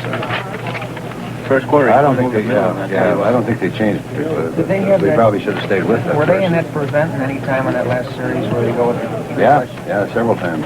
I mean, on the last series. Where yes, in the last series. But once they got down to about the 20, I think they quit. They quit. But down to that point, they were in the three-man rush. Several times, Yeah. I didn't see Yeah. how often or... Yeah. He was too tired to go on. That was the thing. Well, he wasn't too tired to go on, but I mean, it was a situation where a fresh back could have been pretty helpful. As you noticed, that one that Perry did catch, yeah, same thing. The one that Perry Williams did catch over there in the flat, it took a pretty good tackle to stop him. Right. Uh-huh. So it's that was the idea. Has Kraus played from scrimmage this year? Is he No, that's the first time. Has he been? That's right, isn't it, Len? He's had just 1 or 2 plays, I think. I can't remember any, actually. I could be an certainly not in a situation yeah, like I think he's only had 1 play from scrimmage. I can't remember any, but... Yeah, he had maybe 12 yards in the last play of the game against somebody. That was it? I think that was one time all year. Yeah. Which injury resulted in Krause being moved up to that position? Where is he back on man number 2? Hampton. Yeah. Is he considered to be a good receiver? I mean, was he used that way much in college, or did you have... No, he's just a good all-around athlete. Yeah. Good all-around athlete. Did you draft him, or was he a draft? Yes. Last one. Are you watching Last Jimmy draft Mayer now? draft? Yeah, 17. Are you running? The guy behind him is coming up and doing even better. Yeah, I guess he is, yeah. I guess he is. So he's number 2 behind Anderson now, is that right? Correct. Yeah, he's first substitute. Bart, on that last play, did you call that as an audible, or is that called in the huddle? No, we called it, and they sent it in from the sidelines. Our coaches sent that play in. We're talking with Dave Hampton now. Dave, how do you feel after your operation? I feel fine now. I'm finally getting my strength back and gaining a little weight. Good, you're looking pretty good. Yeah, I lost about 20 pounds. Have you been able to work out at all? I'm going to start this week running and lifting weights.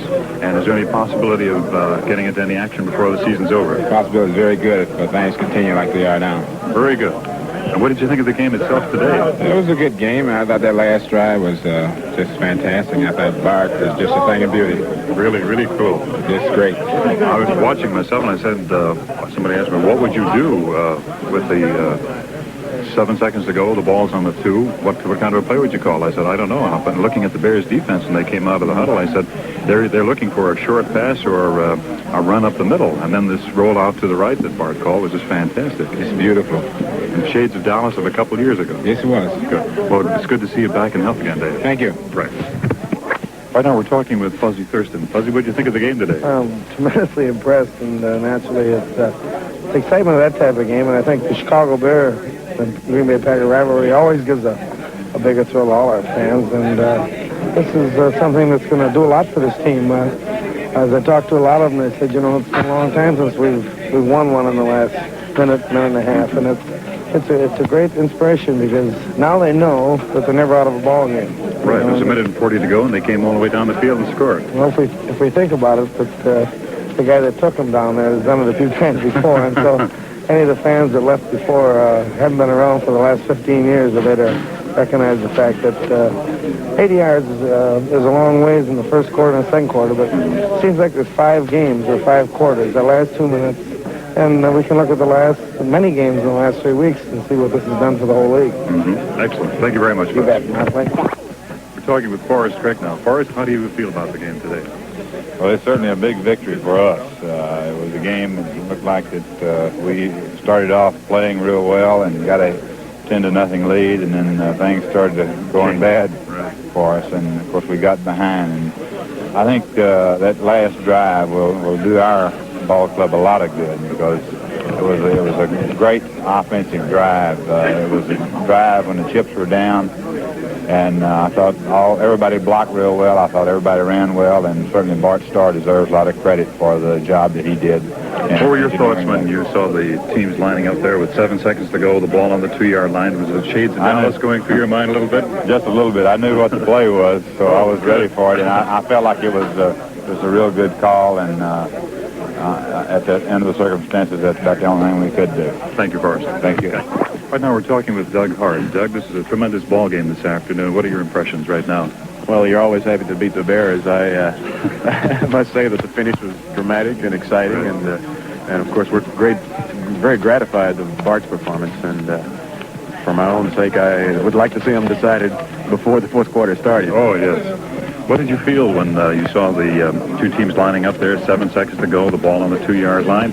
The Bears looked like they were definitely in sight. They were figuring either a short pass or a run. And then what did you feel, what was going in your mind, or did you know the play? No, I had no idea what the play was. In fact, I was trying to think of what he could call with 7 seconds left to score a touchdown, which, of course, we needed 7 points. And as it turned out, the play was the perfect play, the rollout run-pass option, where he has 2 choices rather than... Your mind goes back to the Dallas game, and you realize that's a long 2 yards to stretch when you're only 6'1", like Bart is. That's correct, but he chose the right play. And it was beautiful. Play. Right. Good. Congratulations on a good game. Thank you, Jay. Right. We're talking with Mike McCoy. Mike, what did you think of the game this afternoon? Well, I thought we should have just completely wrapped it up with that start at second half. Coach Spence always told us the first 5 minutes important, and then he got that interception on us, and then he went down and kicked 3 points. And they held us again, and they came back with that long touchdown bomb to Gordon, And we knew he was really fast and used the hell of a pattern, and Kincannon really laid that ball up there nice. I thought, we played well after that. I thought, we held them there, and then they only kicked a couple more field goals. Then our offensive team that last drive was fantastic. Fantastic. It was the best 2-minute drive we've had all year, I think. Oh, yeah. Bart Starr is really noted for that. And something just being on the sidelines watching it. What were your thoughts when you saw the team lined up there 7 seconds ago, ball on the 2-yard line? Did you have any idea what the possible call might be? Well, we're all kind of figuring maybe pass, because if you complete it, it's a touchdown. If you don't, you still have maybe a couple seconds to run another play. And it was a play-action pass, It was beautiful. It was a beautiful call. And right around. What are your impressions of playing against the Bears? Now, you played against them in the preseason game. This is your first chance to really get a good test. You get that feeling that they play a little harder because it's the old Packer Bear tradition? Oh, definitely. It was a physical game. There's no doubt about it.